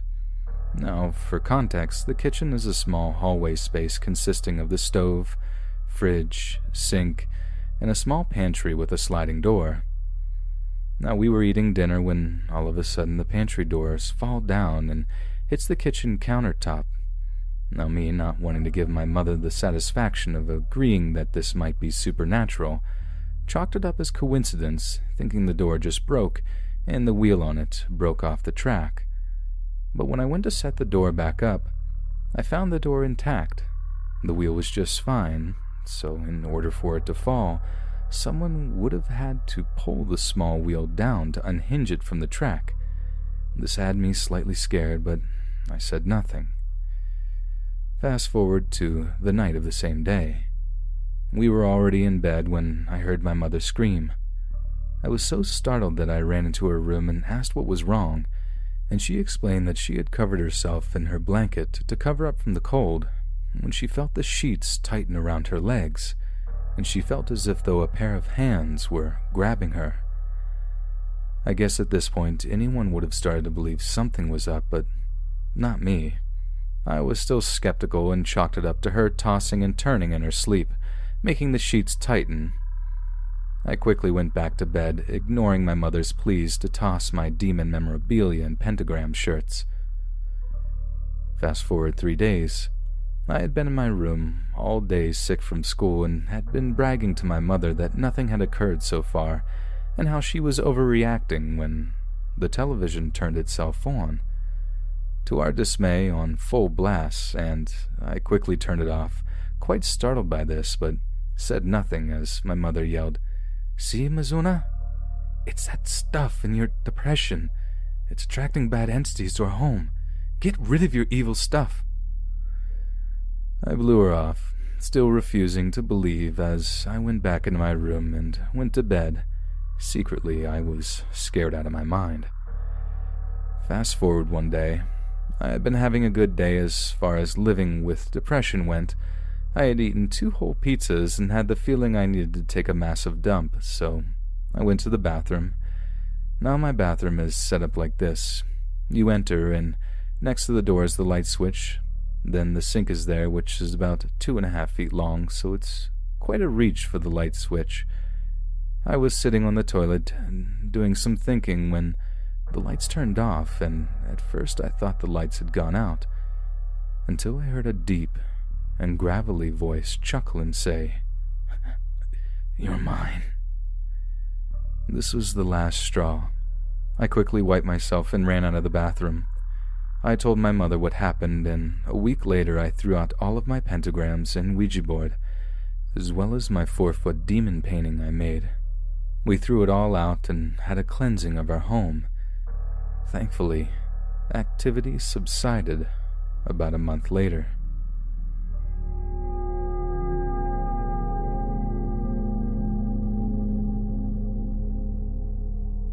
It was the summer of 2010. I was 20 years old. I was about to start a new job at a sporting goods store. I really wanted a haircut and some new clothes to start the job, so I shot my uncle a call to share the news with him and ask if I could borrow $50 to get that stuff done. He was excited for me and had no issues with lending me 50 so I could look nice on my first day. All of a sudden, mid-conversation, the call got a little bit staticky. From there, it transitioned into, imagine an abandoned warehouse with chains hanging from the ceiling and slightly clanking into each other. Sorry, but I've never been quite sure how else to explain the noise. Anyways, that lasted for about 15 to 20 seconds, and then the call dropped. I called my uncle back and asked what that was. He was confused by my question because apparently the call dropped on his end about 2 minutes prior and there was nothing weird. It just went from us talking to a dropped call. So I wrote it off as nothing, proceeded with our conversation, and eventually hung up. About 2 months after this, my mom called me one day to check up on me. I didn't live with her, I lived with my grandmother. It was just a casual convo of us catching up. All of a sudden, I could no longer hear my mother. It transitioned back into the same noise that I described above with my uncle. Once again, this lasted about 15 to 20 seconds, then the call dropped. Called my mom back, asked if she heard anything. She said no and told me it was just silence on her end. Once again, I shrugged it off as bad service. At the time of these calls, I had a BlackBerry Curve with service provided by T-Mobile on my mother's plan. After this, it hadn't happened again for about a year, so I had forgotten about it. Now we're going to fast forward to about a year. I no longer have a BlackBerry Curve or T-Mobile service. I now have HTC Vivid and AT&T on my grandmother's plan. One night I'm having a few people over for some drinks when I get a call from my girlfriend at the time. I step to the porch to light a cigarette and catch up with her for a second when this noise once again begins transitioning into the phone call. I'm slightly confused as I haven't had this happen in over a year. I now have a new phone with a new number and new service provider. Only this time I can almost swear I hear muffled voices in the background. So I decide to open the door to my house really quick and tell my friends to be quiet. I'm going to put my phone on speaker and see if they hear anything. I put the phone on speaker and the call instantly drops. They looked at me confused. I was a little annoyed, but it was quickly forgotten as drinks were in the mix. I call my girlfriend back, ask if she heard anything. She of course says no, and that the call just dropped on her end. This happened maybe 1 or 2 more times over the next year, but nothing crazy. Fast forward another year. I now have my own phone plan. I'm back on T-Mobile. I have a Samsung Galaxy S3. My grandmother is in the hospital with lung cancer. One day I leave the hospital after visiting her and decided to stop by my great-uncle Jack's house afterwards to give him an update. As I'm pulling into his driveway, I receive a call from my cousin, just moved in with him, asking for an update and when I'll be home. Out of nowhere, this noise once again transitions into the phone call. I'm confused now. Different phone numbers, 3 phones later, different services, gaps in time. But this time I decide to really listen, and I catch something different. I catch a voice. Not just any voice. A deep, raspy, angry voice. And the first thing that I hear, what I believe I heard anyway, was "I hate you." Whatever it was said it very slow and paused a bit after each word. probably why it seemed so clear. I panicked and hung up the phone instantly. I called my cousin back and asked if he heard anything. He just said, "Ah man, the call just dropped. What are you talking about?" He's pretty close in age to me, so I was really hoping I wasn't alone on this one and we could relate. Now, I've had a fair share of stuff happen throughout my life, but never anything where it was angry or I felt threatened, so this one struck a bit different. Now, I believe in ghosts, very much so, but I should also state that I will always look at the logical side of something and try to figure out an explanation before I just jump straight to the conclusion that it had been a ghost. So once again, I'm left answerless after this phone call and chalk it up to the possibility that maybe I was just hearing stuff. A few days go by and my friend Joe and I leave the hospital together after visiting my grandma and head towards my great-uncle Jack's to give him his daily update. As I pull in the driveway, I receive a phone call from my mom asking how my grandmother is, her mother. I start to update her and maybe 30 seconds into the call, it happens again. But this time, whatever it is gets straight to the point. Same voice as the prior time, but this time more assertive, a bit louder, and a bit faster. The first thing I hear is, "F you." Then I hear, "It's really dark here, and I'm coming for you so I can bring you back." So I quickly put my phone on speaker to see if my friend can hear it or if the call's gonna just drop like the previous time I tried a few years prior. When it goes on speaker and, clear as can be, you hear, "I'm coming for you, Brett." Instant chills. I hadn't stated above, but my name is Brett. The phone call ended after that. I looked straight into my friend's eyes. I asked, "Joe, did you hear that? If so, what did you hear?" He responded that he did hear it, and he heard it very clearly. He said, "It said I'm coming for you, Brett." So we sat there for a minute. We discussed it. He said he wasn't sure what was creepier, the voice and what it said, or the actual background noise itself. He expressed that he was sorry that he hadn't heard or believed me prior. I had explained it to him in the past, but he just chalked it up to static. But man, did it feel good to know I finally had someone else to hear it and know I wasn't crazy. So after sitting there for a moment, I called my mom back and had to, of course, ask if she heard anything. She said no as always, just that the call had dropped and that was that. Some of those phone calls continued for a bit in the years to come, but not as frequent, and I always just hung up once I heard the strange noise start to transition into the call. Finally, it stopped in about 2015. Can't really say I was disappointed either, to be honest. It's now 2019. I've had Sprint since August. I have an iPhone XS and another new phone. It's been so long that I finally forgot about it until January, and that's when it happened again. I have no answers.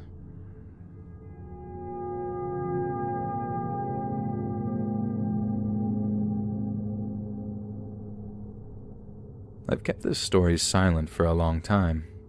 In the last year, activity has steadily started to increase in my life, and I can't help but to have a sense of déjà vu. I started writing in my journal again and keep trying to make sense of things.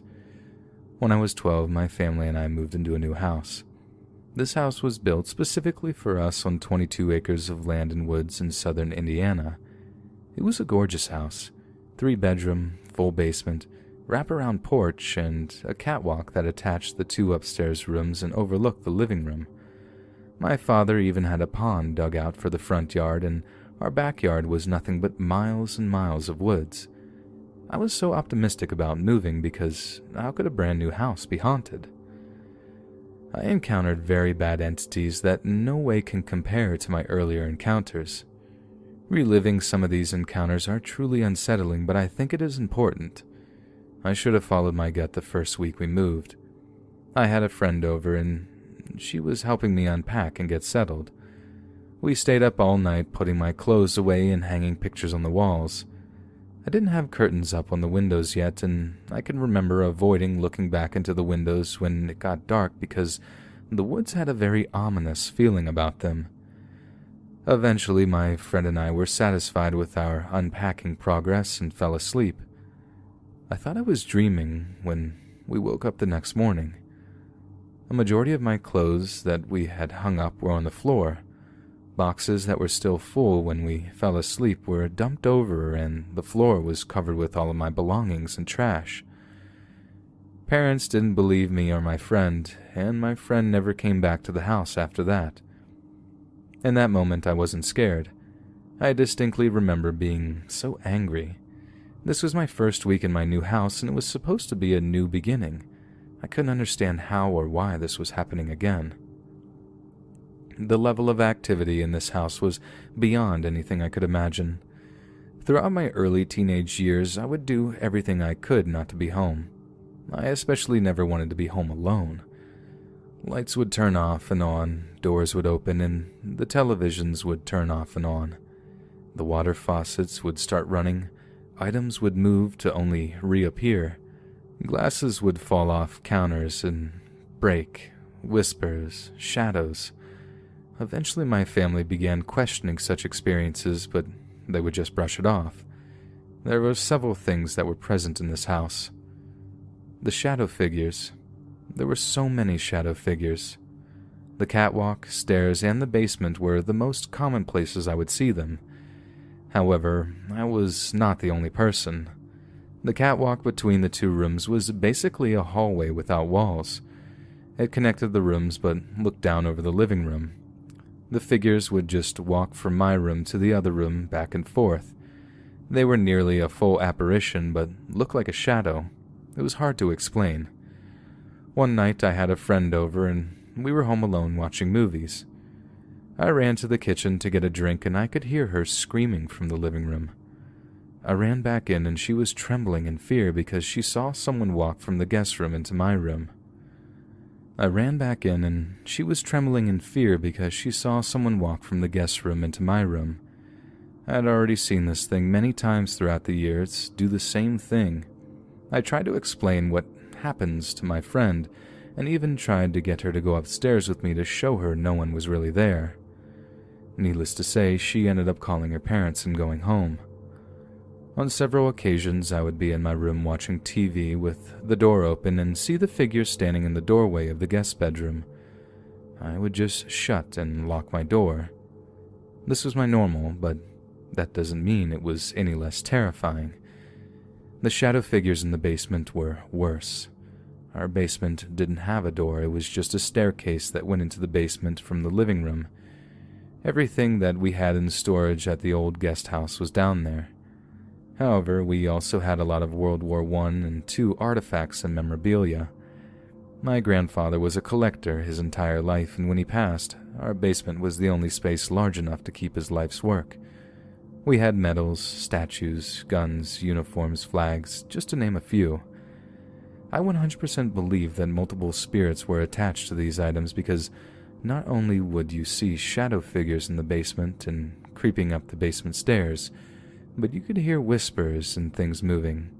It was truly a scene from a horror movie. Growing up, I didn't know land could be haunted. I laugh because looking back, I was living a real-life poltergeist movie.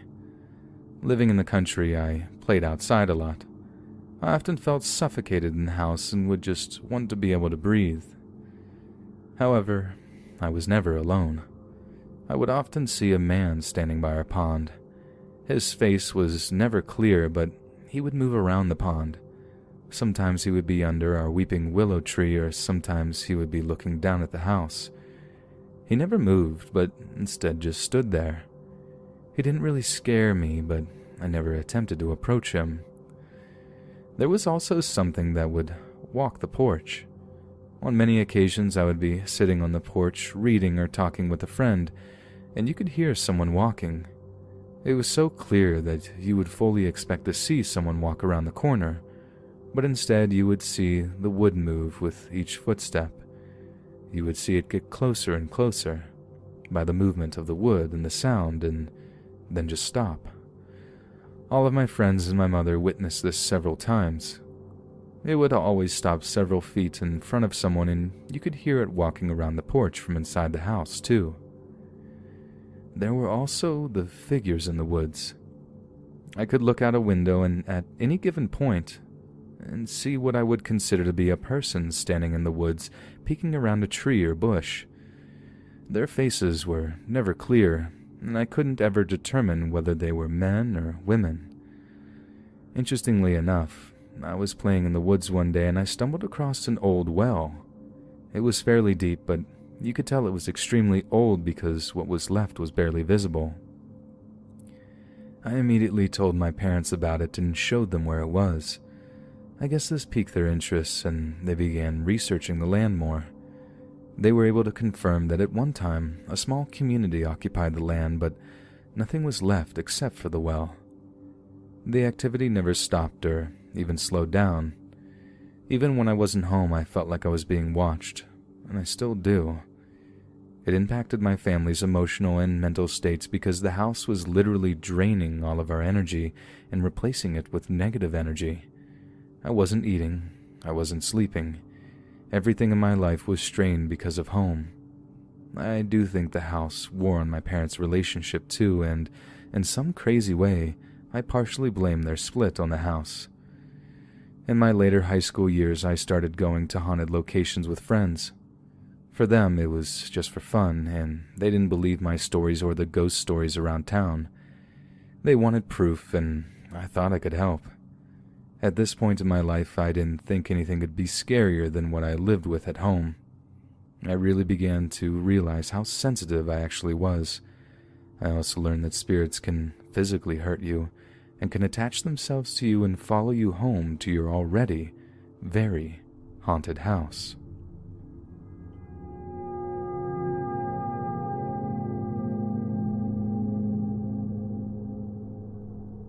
So to start off, I need to explain the kind of person I am. I have always been a really non-reactive kind of guy. I don't really ever get shocked or startled. My friends usually comment on how cool it is and how amazing I am under pressure and how I can remain calm in emergencies. As a side note, I've also frustrated a few people by not giving them the reactions they want or expect. My best friend once refused to talk to me for a few weeks after I didn't seem to care that he was having his first child. We talked it out. I told him that I was, of course, happy for him. It just isn't my nature to get excited about stuff, good or bad. He knows me and understood. He was just disappointed. I don't say all this to brag about how cool I am and stuff. I just wanted to illustrate how I am for the context of what just happened. So my grandma has lived in the same house for my entire life of 28 years, until 2 months ago when she moved out to a new house out in the country. The new house is really nice and I'm happy for her. Apparently, she didn't like living there anymore because it's a big old house with lots of painful memories. My dirtbag grandpa cheated on them and then left her a few years ago, and it's a pain to try and keep it maintained. And of course, there's a ghost. For as long as I can remember, my grandma has complained about a ghost that messes with her all the time. The usual stuff, strange noises in the attic, basement and in the walls, voices, stuff going missing and showing up in weird places, doors opening and closing, footsteps, etc. She moved pretty suddenly, taking only what she needed and leaving all of her accumulated stuff from being in her 80s behind, asking if my family could help her slowly move the rest out to where she is now and move some stuff she didn't want anymore into storage. Me being in college and between jobs with a bunch of free time, I am doing the bulk of it. A few weeks ago I was in the house doing this when I started hearing stuff. At first I was in the dining room packing some old people china, the fancy kind that has never been used, when I hear the metal screen door to the garage open and slam closed. Thinking it was my mom coming by to give me some lunch. "Hey, is that you, Mom?" No answer. I walked to the other side of the house and checked the garage. No one there. No cars in the driveway. House is empty. I shrug. Probably the wind.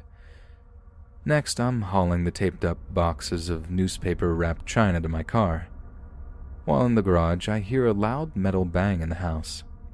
I finish putting the boxes in and go inside to see two of the floor-level cabinets in the kitchen open and all the metal pots and pans strewn into the floor. Since I need to pack them up anyway, I just pack them all up and carry them out to the car. I'm still in the kitchen, and it's nearly an hour later when I hear something in the basement. It sounds like someone running up and down the basement stairs very loudly. The basement door is attached to the kitchen, so I turn around and open the door, flipping the light switch at the top of the stairs. The sound stopped when I opened the door, and I didn't see anything. Again, stuff like this doesn't really creep me out, so I just move down the stairs to see if I can see anything. Nothing down there but bookshelves filled with cookbooks and boxes of old Christmas decorations and junk. As I turn around to go back upstairs, I hear and see a mop in the maintenance closet kind of jump out of the bucket it's in and out of the room, like someone threw it. This was odd for two reasons. One, obviously it looked like a mop hopped out of a bucket onto the floor by itself, and two, the maintenance door was closed when I came in and I didn't open it. I know it was closed because if the door to the closet is open, then it blocks the staircase and I didn't have to go around it to get in.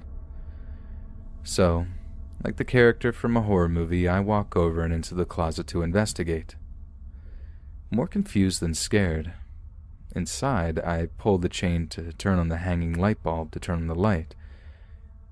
After 3 seconds or so, I hear the light bulb pop as the lights go out and the door behind me slams closed hard. I turn around and calmly try to open the door, but the handle won't turn. It's like someone is holding the knob from the other side. Keep in mind this door doesn't lock. It's just a knob without a lock. I step away and after about 5 more seconds I say, "Okay, what now?" in a gentle, nonchalant tone.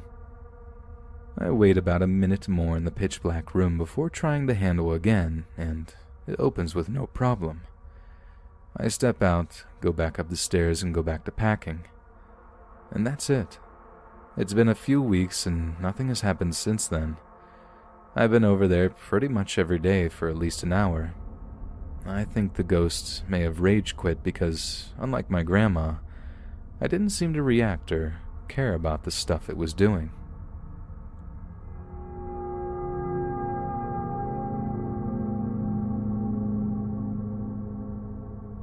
I'm writing this in hopes of being able to share my experiences without judgment.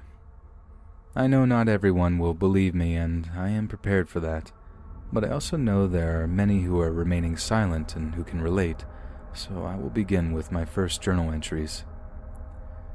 I know that we live in a world full of skeptics who are ready to write me off as crazy.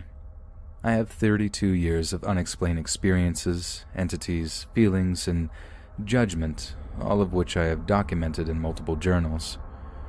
Early in my journey, I wanted to prove skeptics wrong, but now I just want them to be open to the idea that this is not a black and white world. There is so much gray, and although sometimes it is terrifying, it can change someone's entire perspective. I want to belong to a group of like-minded individuals who see and live in the grayness of the world. There was a point in my life that I was very vocal about the things that I have experienced. I didn't fear people thinking I was crazy, and I was adamant about changing a skeptic's mind. In my reality, I didn't understand how or why a person could be skeptic. My first memories as a child involved an imaginary friend. It was my form of normal. Now looking back, I know the things I experienced were not normal, that I had a so-called sixth sense and was extremely sensitive to things other people were not. I have experienced things that others only experience while watching fictional horror movies. I literally lived in a horror movie. As I mentioned, at a very early age I would see different entities around my house. My parents blamed it on an act of imagination, but it was real. At the time, we lived in a very old house with an additional guest house attached. We just used the guest house as storage, and we never had occupants. My father was an auctioneer and was constantly bringing home old antiques. One day, my father brought home a green recliner to go in my room for my mother to read to me at night.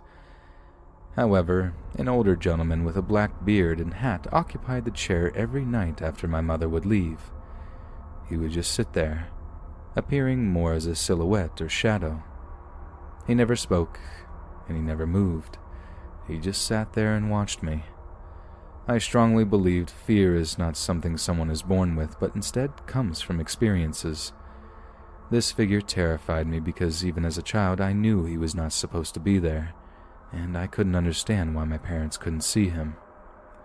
I wish he was the only entity in my house, but he wasn't. There was a long hallway that separated my room from the guest bedroom and the stairs. I would always see a shadow figure walking this hallway and going into the guest room. It wasn't the man in the chair. This thing was much scarier. Its energy was strong and extremely negative. The feeling that I spoke about earlier originated in this hallway. Whether it was visible or not, I always knew it was around. I would run from the stairs to my room every single day. The entity then began to move around the house. I think one of the more terrifying things that happened was when I was around 10. I was getting ready in front of a mirror hanging on the bathroom door. There was a belt on the ground next to me, partially under the door. I remember vividly looking in the mirror and seeing the belt slowly slide farther under the door. Thinking I was being pranked, I opened the bathroom door and no one was there. However, the belt was now on the bathroom floor. Not only was the house leaving me in a constant state of fear and anxiety, but the guest house was a place I physically could not go into because of the dreadful feeling it gave. The few times I did go into the guest house, I would always feel like I was going to get sick and would immediately leave. The guest house was a small house with a large attic. There was a big window in the attic that looked over the entire property. One afternoon I was jumping on the trampoline with my friends. I believe this is the epiphany moment in my life when I realized I was not the only person experiencing these things. My friend looked up at the window with a terrified look on his face. There was a woman dressed in white looking down at us. She had long blonde hair and had a very blank expression on her face. We watched her for a few minutes and then she disappeared. The house was empty and the stairs to the attic had not been used in years. This lady didn't simply walk away from the window. She completely vanished. I had 3 friends that day that witnessed this entity disappearing into thin air. This was a validation to me that I was not crazy, and that there are things in this world that cannot be explained. I lived in that house until I was 12 years old. The level of activity increased throughout the years to the point I began documenting them in a journal. I have specific details of each, and far too many just to write here. When I moved to our new house, built specifically for my family, I thought things would stop and I could be a normal kid. But I was wrong. So wrong.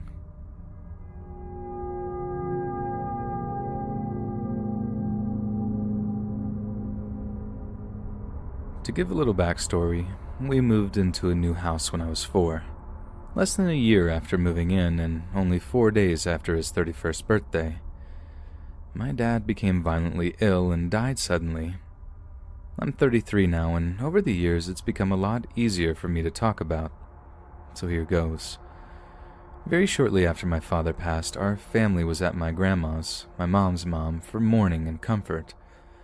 I was in the back playroom with my little brother and my 2 cousins, who one is a couple of years older than me.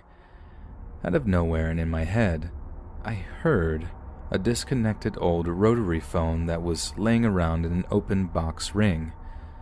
So I answered it because I knew it was for me, and it was my dad. He explained everything would be okay and said other comforting things to me. I hung up the phone feeling happy and peaceful. My older cousin witnessed this and swears to this day he heard someone on the other end. Not too long after, Don't remember exact days. I was with my aunt, my dad's sister, and because I was so young, she had bought a book to read with me to help explain death and heaven. After she read it, she was trying to re-explain it all to me, and I just looked at her and said, "I know already." She said something along the lines of, "Oh, really?" And I told her, "Yes, because Daddy told me already." And that was that. Also, like right after my dad had passed, my mom woke up one morning and walked into the kitchen and found all the upper and lower cabinets wide open. It startled her. She also had an incident where she was searching everywhere for an important document, something having to do with her having to take care of all the bills now.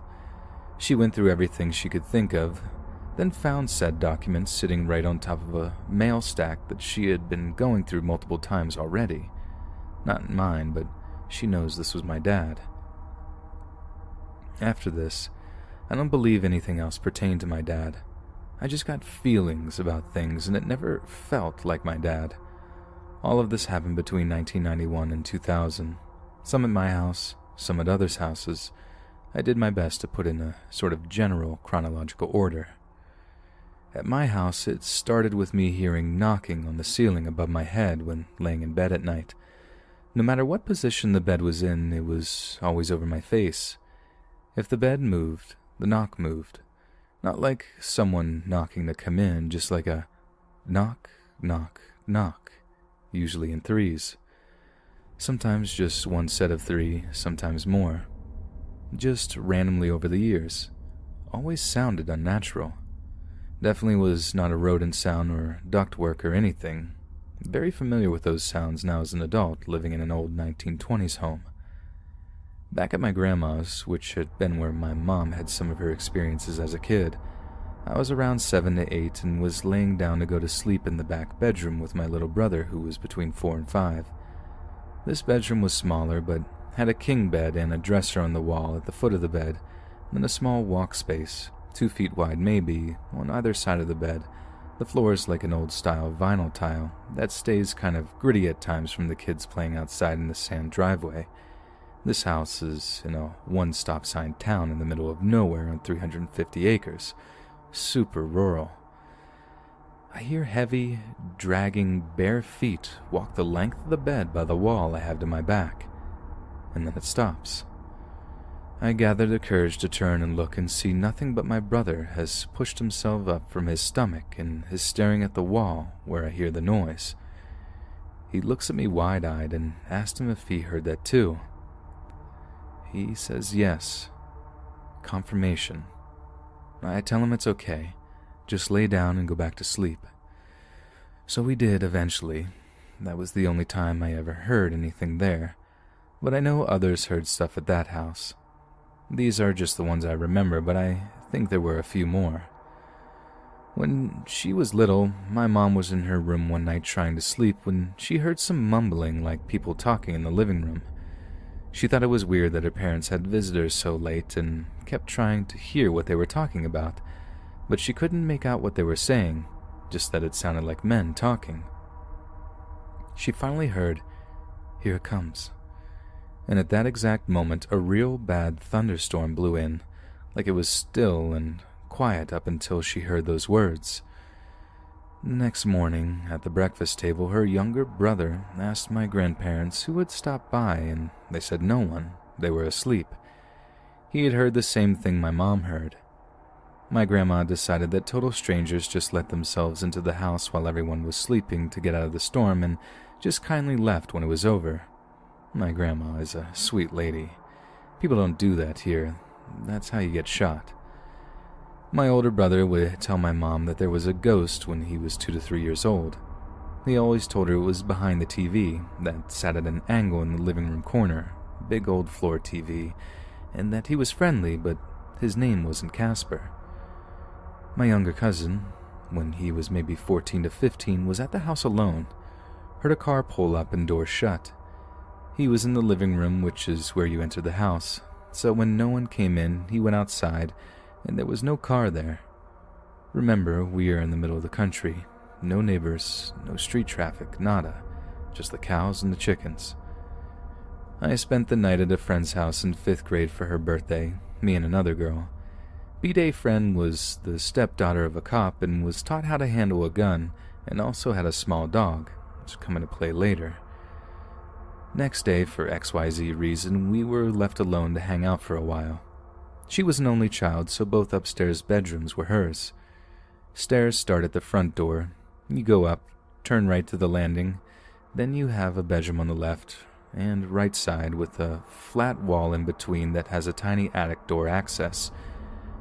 We just came out of right side room when she slept in, looked for something in the left room, play junk room that had a play kitchen with the metal pots and pans in it, and had closed that door almost all the way since that's how I found it, slightly ajar. The object we were looking for was stored in the attic, so friend opened the little door and found what we were looking for. Friend was crouched in the attic. Myself and other friend had backs towards the room we just came out of. Heard the little dishes all crash down off the play kitchen. We all look around at the room, startled, and realize the door is now fully closed. We were 2 feet away and never heard it close. We run downstairs to her parents' bedroom, at the bottom of the stairs, and lock the door. Birthday friend finds stepdad's gun and is prepared to hold things down. I hide, panicking. Another girl is just standing there. We hear footsteps come down the wood stairs, hear her dog barking, then yelp in pain. I am petrified that I am about to be the next unsolved mysteries case. Birthday friend has gun cocked and balls of steel. Opens door and no one. We search the rest of the house. Empty. Calls the stepdad to come home. No signs of entry, nothing out of place, except the dishes that fell on the floor. Dishes can fall on their own, but not close doors, walk downstairs, and or kick dogs. That was the last time I spent the night at her house. Back at my house, my stepdad replaced the flooring in the entry and hallway one year. It was old carpet, so he changed it to ceramic tile to make it easier to clean. After this, I occasionally thought I heard footsteps, bare feet walking down the short hallway. The most prominent time that I couldn't blame on someone else or rationalize was one day when I was home alone, 12-ish, after school, sitting in the living room watching BET and MTV music videos, and thought I heard something. So I turned the volume all the way down and heard the footsteps walking very clearly. I just stared at the hallway entrance, waiting for someone to come around the corner, but they never did. Called my big bro to come home from work so I wouldn't be alone. He couldn't leave, so I sucked it up and turned the volume on TV full blast and pretended it didn't happen. Older brother's girlfriend, G, was often home alone on the computer in my mom's room, opposite end of the hallway than the living room, waiting for my brother to get off of work, and had the exact same experience. I heard them randomly over the years, but that was the most clear time for me. My brother's bedroom, as they shared a room, the door would randomly shut and lock, but could be picked with a bobby pin or paperclip because it was just a push-button lock. I was stoked when I debunked that as paranormal one year. There was a supply vent that would pull the door shut closed when the air kicked on, and the lock would be pushed in by the strike plate for the closet door inside their bedroom when the door was pushed open too hard. Awesome. One less creepy occurrence for me to freak out over. Until it happened one time when I was with G across the hall in my mom's room on the computer. We were alone. We heard a noise in the room, looked, and realized the door had been shut. We thought it was a robber because of the noise, so we armed ourselves with my softball bats. Went to use a bobby pin to pop the lock. As soon as I popped the lock and had my hand softly grasping the knob to turn it, the knob turned by itself, and the door opened just far enough the latch wouldn't catch, and you could push the door open. I threw my hand back and stared at Gabby like, "Did you just see that?" She did. The room was empty, but out of panic, we beat the life out of some stuffed animals my little brother had covered up on the bottom bunk that looked coincidentally like a poorly hidden robber. Rest in peace, Teddy. Came home one day after school, got off the bus, pulled out my house key, walked to the front door, opened it, took one step inside, and heard my mom's bedroom door slam shut, hard. My thoughts, all in a couple of seconds, hadn't moved. Oh, my brother is home. Turn head and see his car not there. Okay, G is here. Yelled G's name, no response. Weird. So I sit still and listen. Silence. Move inside just enough to peer down a short hallway, the footstep one, and see my mom's bedroom door is wide open. I nope on out of there, leave my front door open, close the storm door, and peer around the sides of the house and backyard to check the windows. All are closed, no robbers. So I sit myself outside on the curb and wait for an adult to get home. Maybe 15 minutes later, Big Bro pulls up and asks why I'm outside. I explain what happened. He searches the house. Empty. Okay, back to normal life. Police were never called in any of the intruder situations because I think in the back of my mind, I knew what it was from the get-go. Not too long after this last incident, we moved into a new, built home in the country, and I had not had any strange things happen there. But not the end just yet. I was going into high school that year. One evening when I was around 16, my mother got a call that my Mimi, Dad's mom, had been in a wreck and she broke down in tears.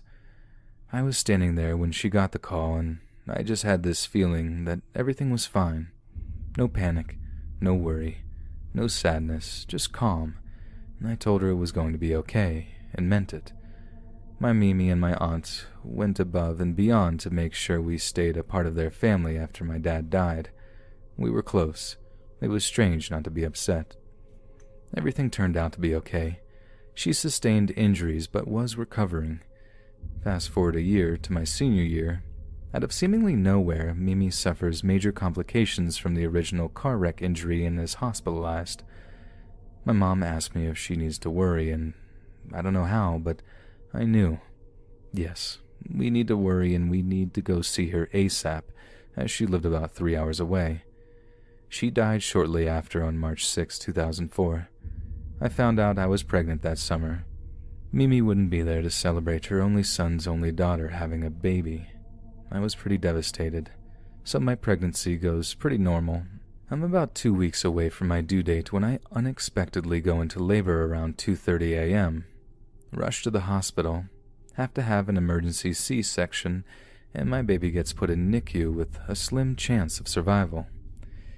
He was born March 6, 2005, exactly 1 year to the date, and I would later find out to the time that my dad's mother passed away. My son was released from NICU less than 2 weeks later, healthy, and is now 14.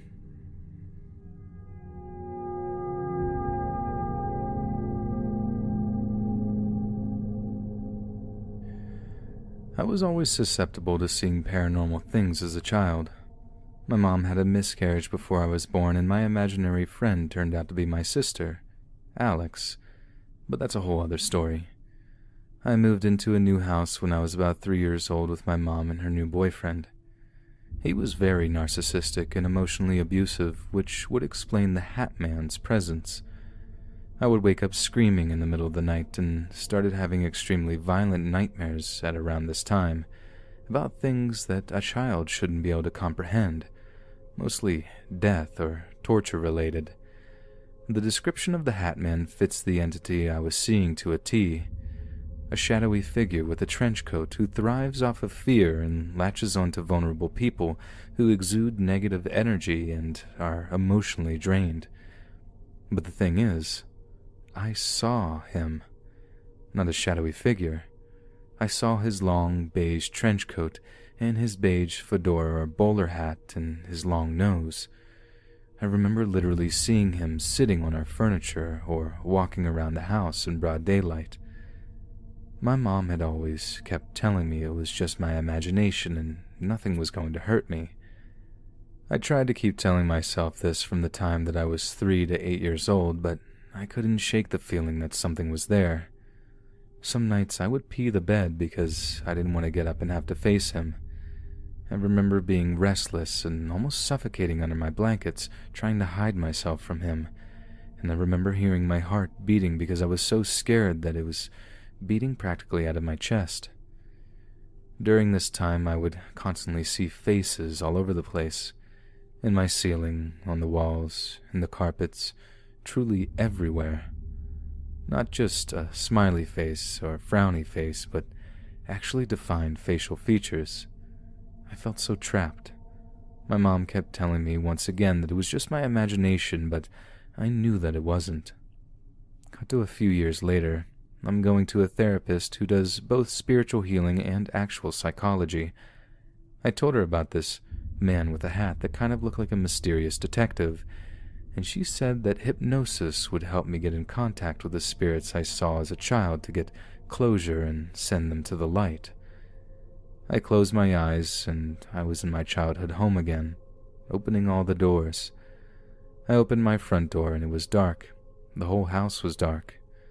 I saw my little sister, and she said, "Thank you for playing with me. I'll always guide you." That gave me a sense of relief. I walked around for a little bit and opened another door. The Hat Man was just standing there, but I couldn't see much, and he wasn't very expressive. I asked what he wanted in my house, but no luck. He just stood there, hat covering his face, with no response. I started getting nervous at this point, so we stopped. A year after that session, I went to a medium because my childhood best friend passed away. I had already had a dream about her telling me that she was okay and happy, but I just wanted to hear from her one last time. The session itself lasted about 10 minutes, but I spent the next 2 hours with the medium telling her about this man. She said he sounds like a malevolent spirit, and I told her about how he would watch and torment me as a child. I identify as an atheist, but she gave me her St. Michael the Archangel statue right off of her desk and told me I needed to take it and ask him for protection. After all of this time, my mom finally admitted to me that she had also seen him too, and that she would pray every night that my soul would be protected and surrounded by light. I got baptized when I was 8 years old, and all of a sudden I didn't see him or any of the spirits, including my sister, anymore. I still really don't believe in religion whatsoever. I do, however, believe in paranormal happenings, and I believe that having faith in anything that's pure does protect you. I have countless stories similar to this, and I tried for years to convince myself that ghosts weren't real, asking myself, how and why do I believe demons and spirits are real if I don't believe in God? But honestly, I feel that some things are just too much for the human mind to comprehend. Does anyone else have an experience with the Hat Man? This has been on my mind non-stop since I discovered that he's a known entity and not just some random guy from the 1800s wandering around my old house.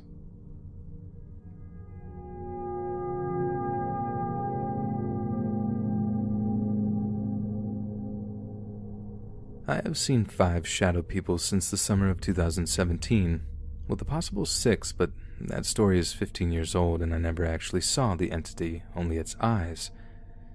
I have seen many more unexplained shadows, but shadow people are something completely different. In my experience, they are tall, Vanta black, and almost twitchy in their movements, and I only ever get heavy oppressive feelings from them whenever one shows its face, or lack thereof, in my house. I document my paranormal experiences on a personal blog, but I keep the posts locked, and this is the first time I am sharing them with the rest of the internet outside of my friends list. August of 2017 is when I saw the first one. My mother and I, together, are amateur paranormal investigators, and while we were working with a local team during our training, the topic was brought up about the veil thinning. This was in the summer of 2017, during the months leading up to the last solar eclipse that was visible in the United States. The lead investigator told us that we would likely experience a higher volume of activity leading up to the eclipse with a sharp drop-off afterwards, and honestly, I believe that. I do live in a house with activity, and paranormal occurrences before the solar eclipses were fairly frequent, followed by sudden silence afterwards. One experience in particular has earned its spot as the scariest thing I have ever experienced, and I still have not told my brother that I saw this thing in his room. One day I will, but not so long as we live in this house. My brother is on several medications for mental illness, and I have taken responsibility for making sure he gets those myself for several reasons. And one morning I entered his room as I usually would to give him his pills for that day.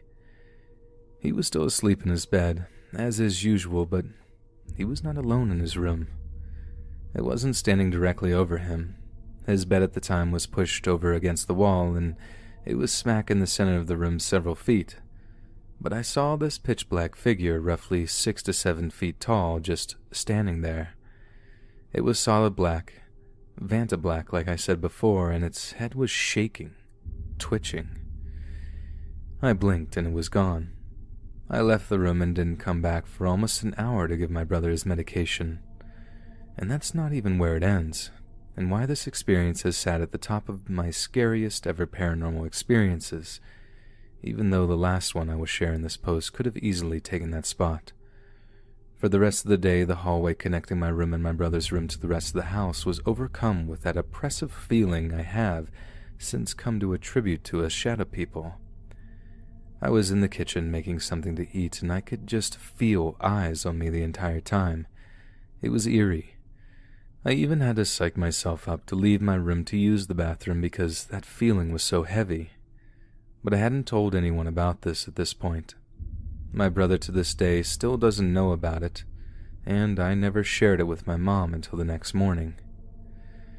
But that following morning, my mom told me that she had gotten the worst sleep of her life that night because of that heavy, oppressive feeling. She was almost certain that someone had been standing there watching her sleep. I just responded with, "It's funny you should say that because you'll never believe what happened to me yesterday." That bad feeling hung around the hallway for the rest of the second day before it finally dissipated. In April of 2018, I saw my second one. On that day, a tornado touched down in the town and then proceeded to turn the corner and rip up farmland and tear the barns to shreds. It touched down merely 50 feet from my house, in the parking lot of a local tourist attraction that sits on the other side of my house. I was not home when the storm hit. I was at the library with my family and the neighbor's daughter, listening to the news tell of a confirmed touchdown in our town. Once the tornado warning lifted, we hightailed it back home. Fortunately, we survived with minimal damage. We were missing a little bit of siding, and I had to pull my trash cans out of the woods, and it knocked a piece of my fence down, but otherwise, we were unharmed. One neighbor had the roof ripped off of their shed like a sardine can, and there was a tree that had impaled itself through the roof of one of the buildings of the aforementioned tourist attraction, but other than that, a booth getting tossed into the air and destroyed, and some trees being knocked down, there was little damage in town. Until the tornado turned around the corner into farmland, there is still metal shrapnel embedded in the trees to this day. I can't say for sure that this next shadow person is related to this. I always found it suspicious that it happened the morning of the tornado, but it could honestly just have been a coincidence. But after a few hours before we left to the library, I saw a shadow person scurry down the hallway on all fours. It held that same, almost cartoonish twitchiness that the first one had, and it scurried fast, almost like a time-lapse at triple speed, and then it was gone. There was that heavy feeling, but it was fleeting and gone just as fast as the figure was. In June of 2018, I threw a bottle of shampoo at a shadow person. Our water heater had gone out, and for a bit until we brought it to our landlord's attention, we just made do with boiling water on the stove and filling the bathtub and taking baths.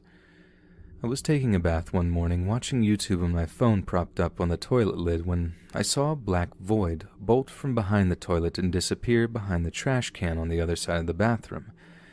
My first reaction was to throw the shampoo bottle at it, but it just bounced off of the bathroom door. I did not stay in there long enough for it to reappear. In September of 2018, I saw a shadow person number 4. At least I think it was a shadow person. It had the same solid Vanta black composition, the same supernatural speed, but I never felt that heavy feeling. That was just weird. But I was in the kitchen, waiting for my food to finish cooking in the microwave and leaning against the counter and playing on my phone, when this pitch-black shadow just squeezes itself between myself and the counter, gets up in my face for all of a fraction of a second, and then slips back down and disappears. Certainly the weirdest thing I've ever experienced. Shadow person number 5, and second scariest of my life, happened just a few months ago at the beginning of January 2019. I have 3 dogs, and taking them outside is a challenge in itself during the day, but at night it's borderline dangerous. All 3 dogs are poorly behaved, one of whom is like a horse, and the other 2 little dogs who like to get under everyone's feet, not to mention the risk of stepping in poop. It wasn't 100% dark outside yet. It was the final phase of twilight where everything was bathed in a dark blue. My dogs were doing their business when my littlest dog started barking his little head off at something across the yard. This is normal for him. He barks at absolutely everything, so normally I wouldn't have been fazed. But it was that heavy feeling that caught my attention, and as I turned to look in that direction, I saw a shadow person charging across the yard, right at me. It stood out like a twitchy, inky splotch in a vaguely human shape against the twilight, and I immediately turned tail and dragged the dogs, who had not finished their business, back inside. My mom was not home that night, and I immediately called her to tell what happened. She tries to tell me that it was a residual haunting. She thinks everything is just a residual. This was 100% not a residual haunting.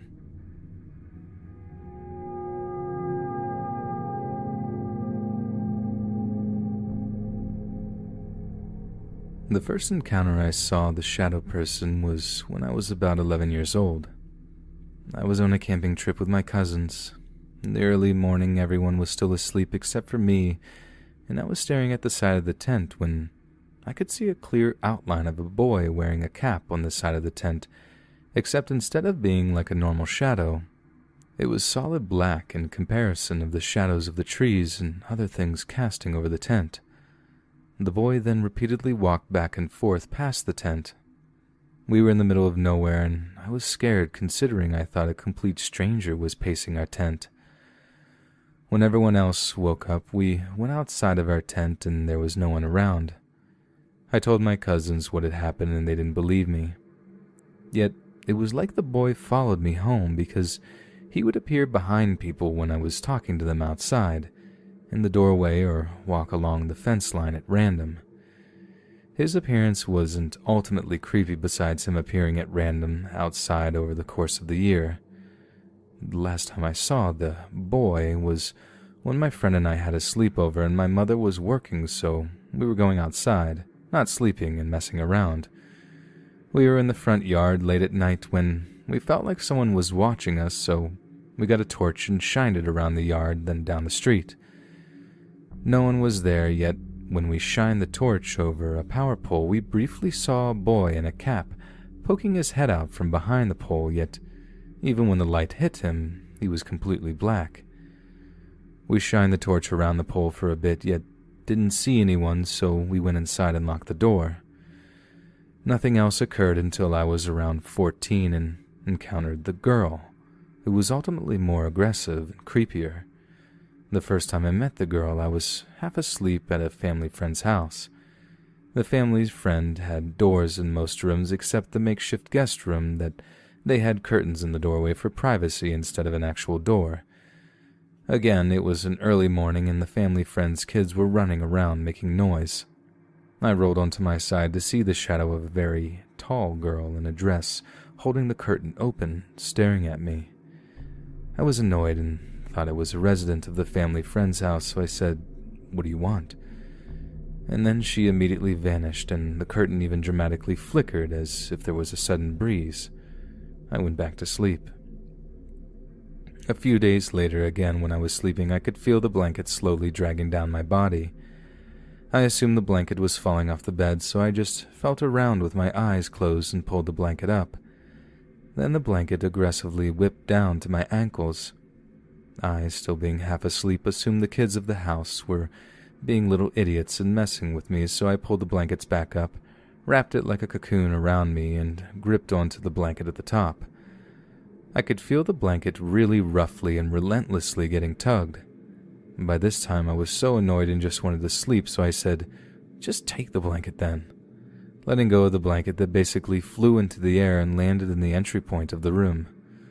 I sat up and realized, 1, there was no one else in the room since I would have heard them, and there was no signs of running or laughing from the kids. 2, the intensity of the blanket was pulled off of me, couldn't be done by a child, and was major overkill of blanket snatching.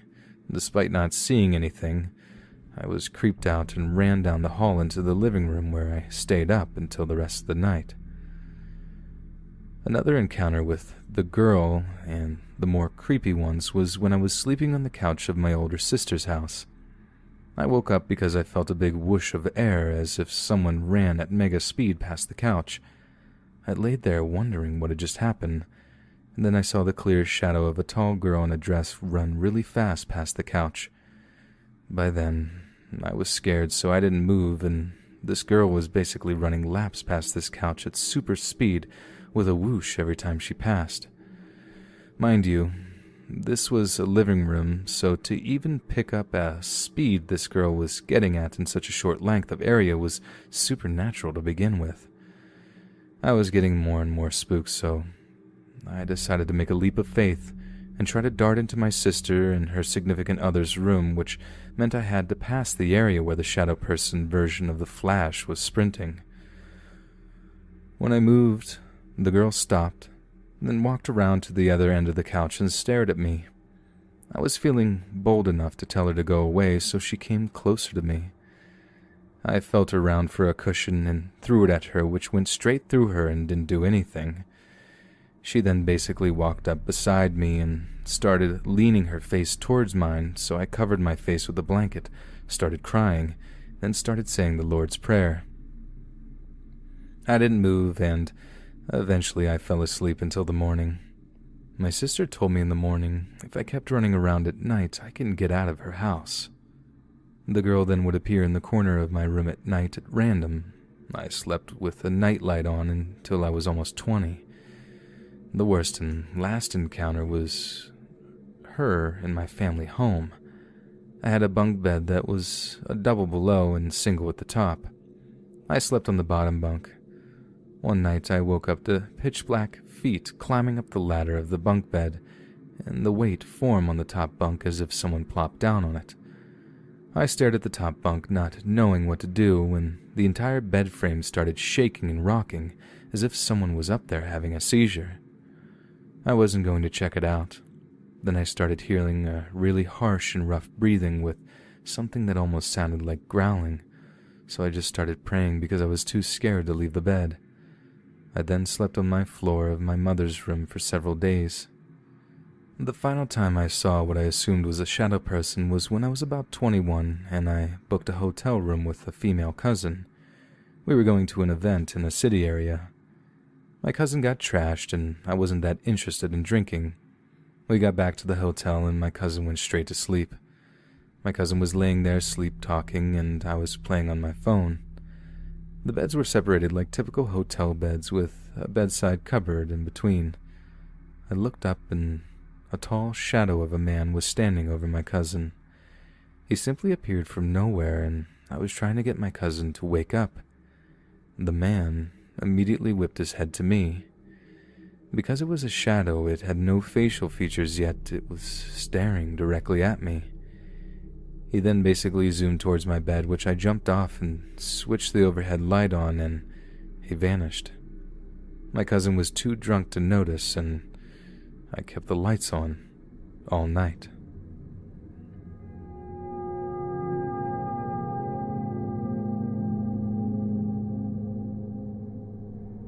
So it started out with this little cow thing my grandma got from her client, but she comes home with this cow that's like a little motion detector. Every time anything moved in front of it, it would moo. You can see where I'm going with this, I'm sure. She set it on a shelf that's right next to the dining room table. Every time I was home alone and in the living room, that thing would go off non-stop periodically. I dismissed it, thinking it was just a broken toy, so I took the batteries out of it. Problem solved. Okay, this next event happened late at night. I'm going to preface this by letting you know there is this old TV on the dresser right in front of the bed. One of those old blocky TVs that have the static screens when nothing is being picked up by the antenna. So I was in my room, messing around on my phone, and then the TV just turns on out of nowhere with nothing but the static. Cool, that's weird, I'll just turn it off. Rinse and repeat about 3 more times. Being thoroughly spooked, I unplug the thing and wake my grandma up and let her know what just happened. She brushes it off, saying it's the electrical. I don't know enough about electrical at the time to argue with that, and I would be fine with that explanation if my grandma didn't do what I'm about to tell you. I kid you not, she grabs her Bible, starts spewing out some Spanish, and draws a cross on the dust on the mirror by my bed. I knew I was screwed. I can't remember if this next event happened before or after the last one, but it wasn't a long time between. It's late at night, the lights are off, I'm lying in bed ready for some sleep. As I'm dozing off, I start to hear tapping, literally like someone's tapping on the ceiling. I turn the light on and it stops. I wait a few minutes to see if it'll happen again. Nothing. I turn the lights off and lay back down. After a couple of minutes, the tapping continues. I turn the lights on again and it stops. I play this game a couple of more times before I say, forget it. I'm too tired for this. Tap away, ghost. Those were my smaller, easily dismissible experiences. I thought they were creepy, but they could easily be anything other than the paranormal. So I forget about it after a while and just moved on with life. It wasn't until this next experience that I truly believed there was something other than my grandma and I in the house. It was daytime and I was completely alone in the house. I was playing the piano in the living room, just vibing, and then I start to hear voices. I immediately stop playing and try and hear where the voices are coming from and what they are saying. As I focused on the voices, I realized it was the radio in my grandmother's room. I thought it was weird that her radio came on randomly like that, but whatever, maybe it is electrical. I approached her room really slowly because my gut is just screaming that this doesn't feel right. As soon as I step in her room, the radio shuts off really suddenly and this sense of dread just overwhelms me. At this point, I literally say screw this and bolted to the door leading into the garage. As I open the door, I turn back just to take a look, and I see my grandmother's recliner that's in the middle of the living room rocking violently. I slam the door, open the garage, hop in my car, and skedaddled right out of there. Never in my life have I, as a grown man, been so terrified. Hey friends, thanks for listening. Be sure to subscribe and click that notification bell to be alerted of all future narrations. If you got a story, be sure to submit them to my subreddit, r Let's Read Official, and give and receive feedback from the community, and maybe even hear your story featured on the next video. And join my Discord to interact with me and other listeners directly. And if you want to support me even more, grab early access to all future narrations for just $1 a month on Patreon, and maybe even pick up some Let's Read merch on Spreadshirt. Links in the bio. Thanks so much, friends. And remember, no matter how you slice it, it's still baloney.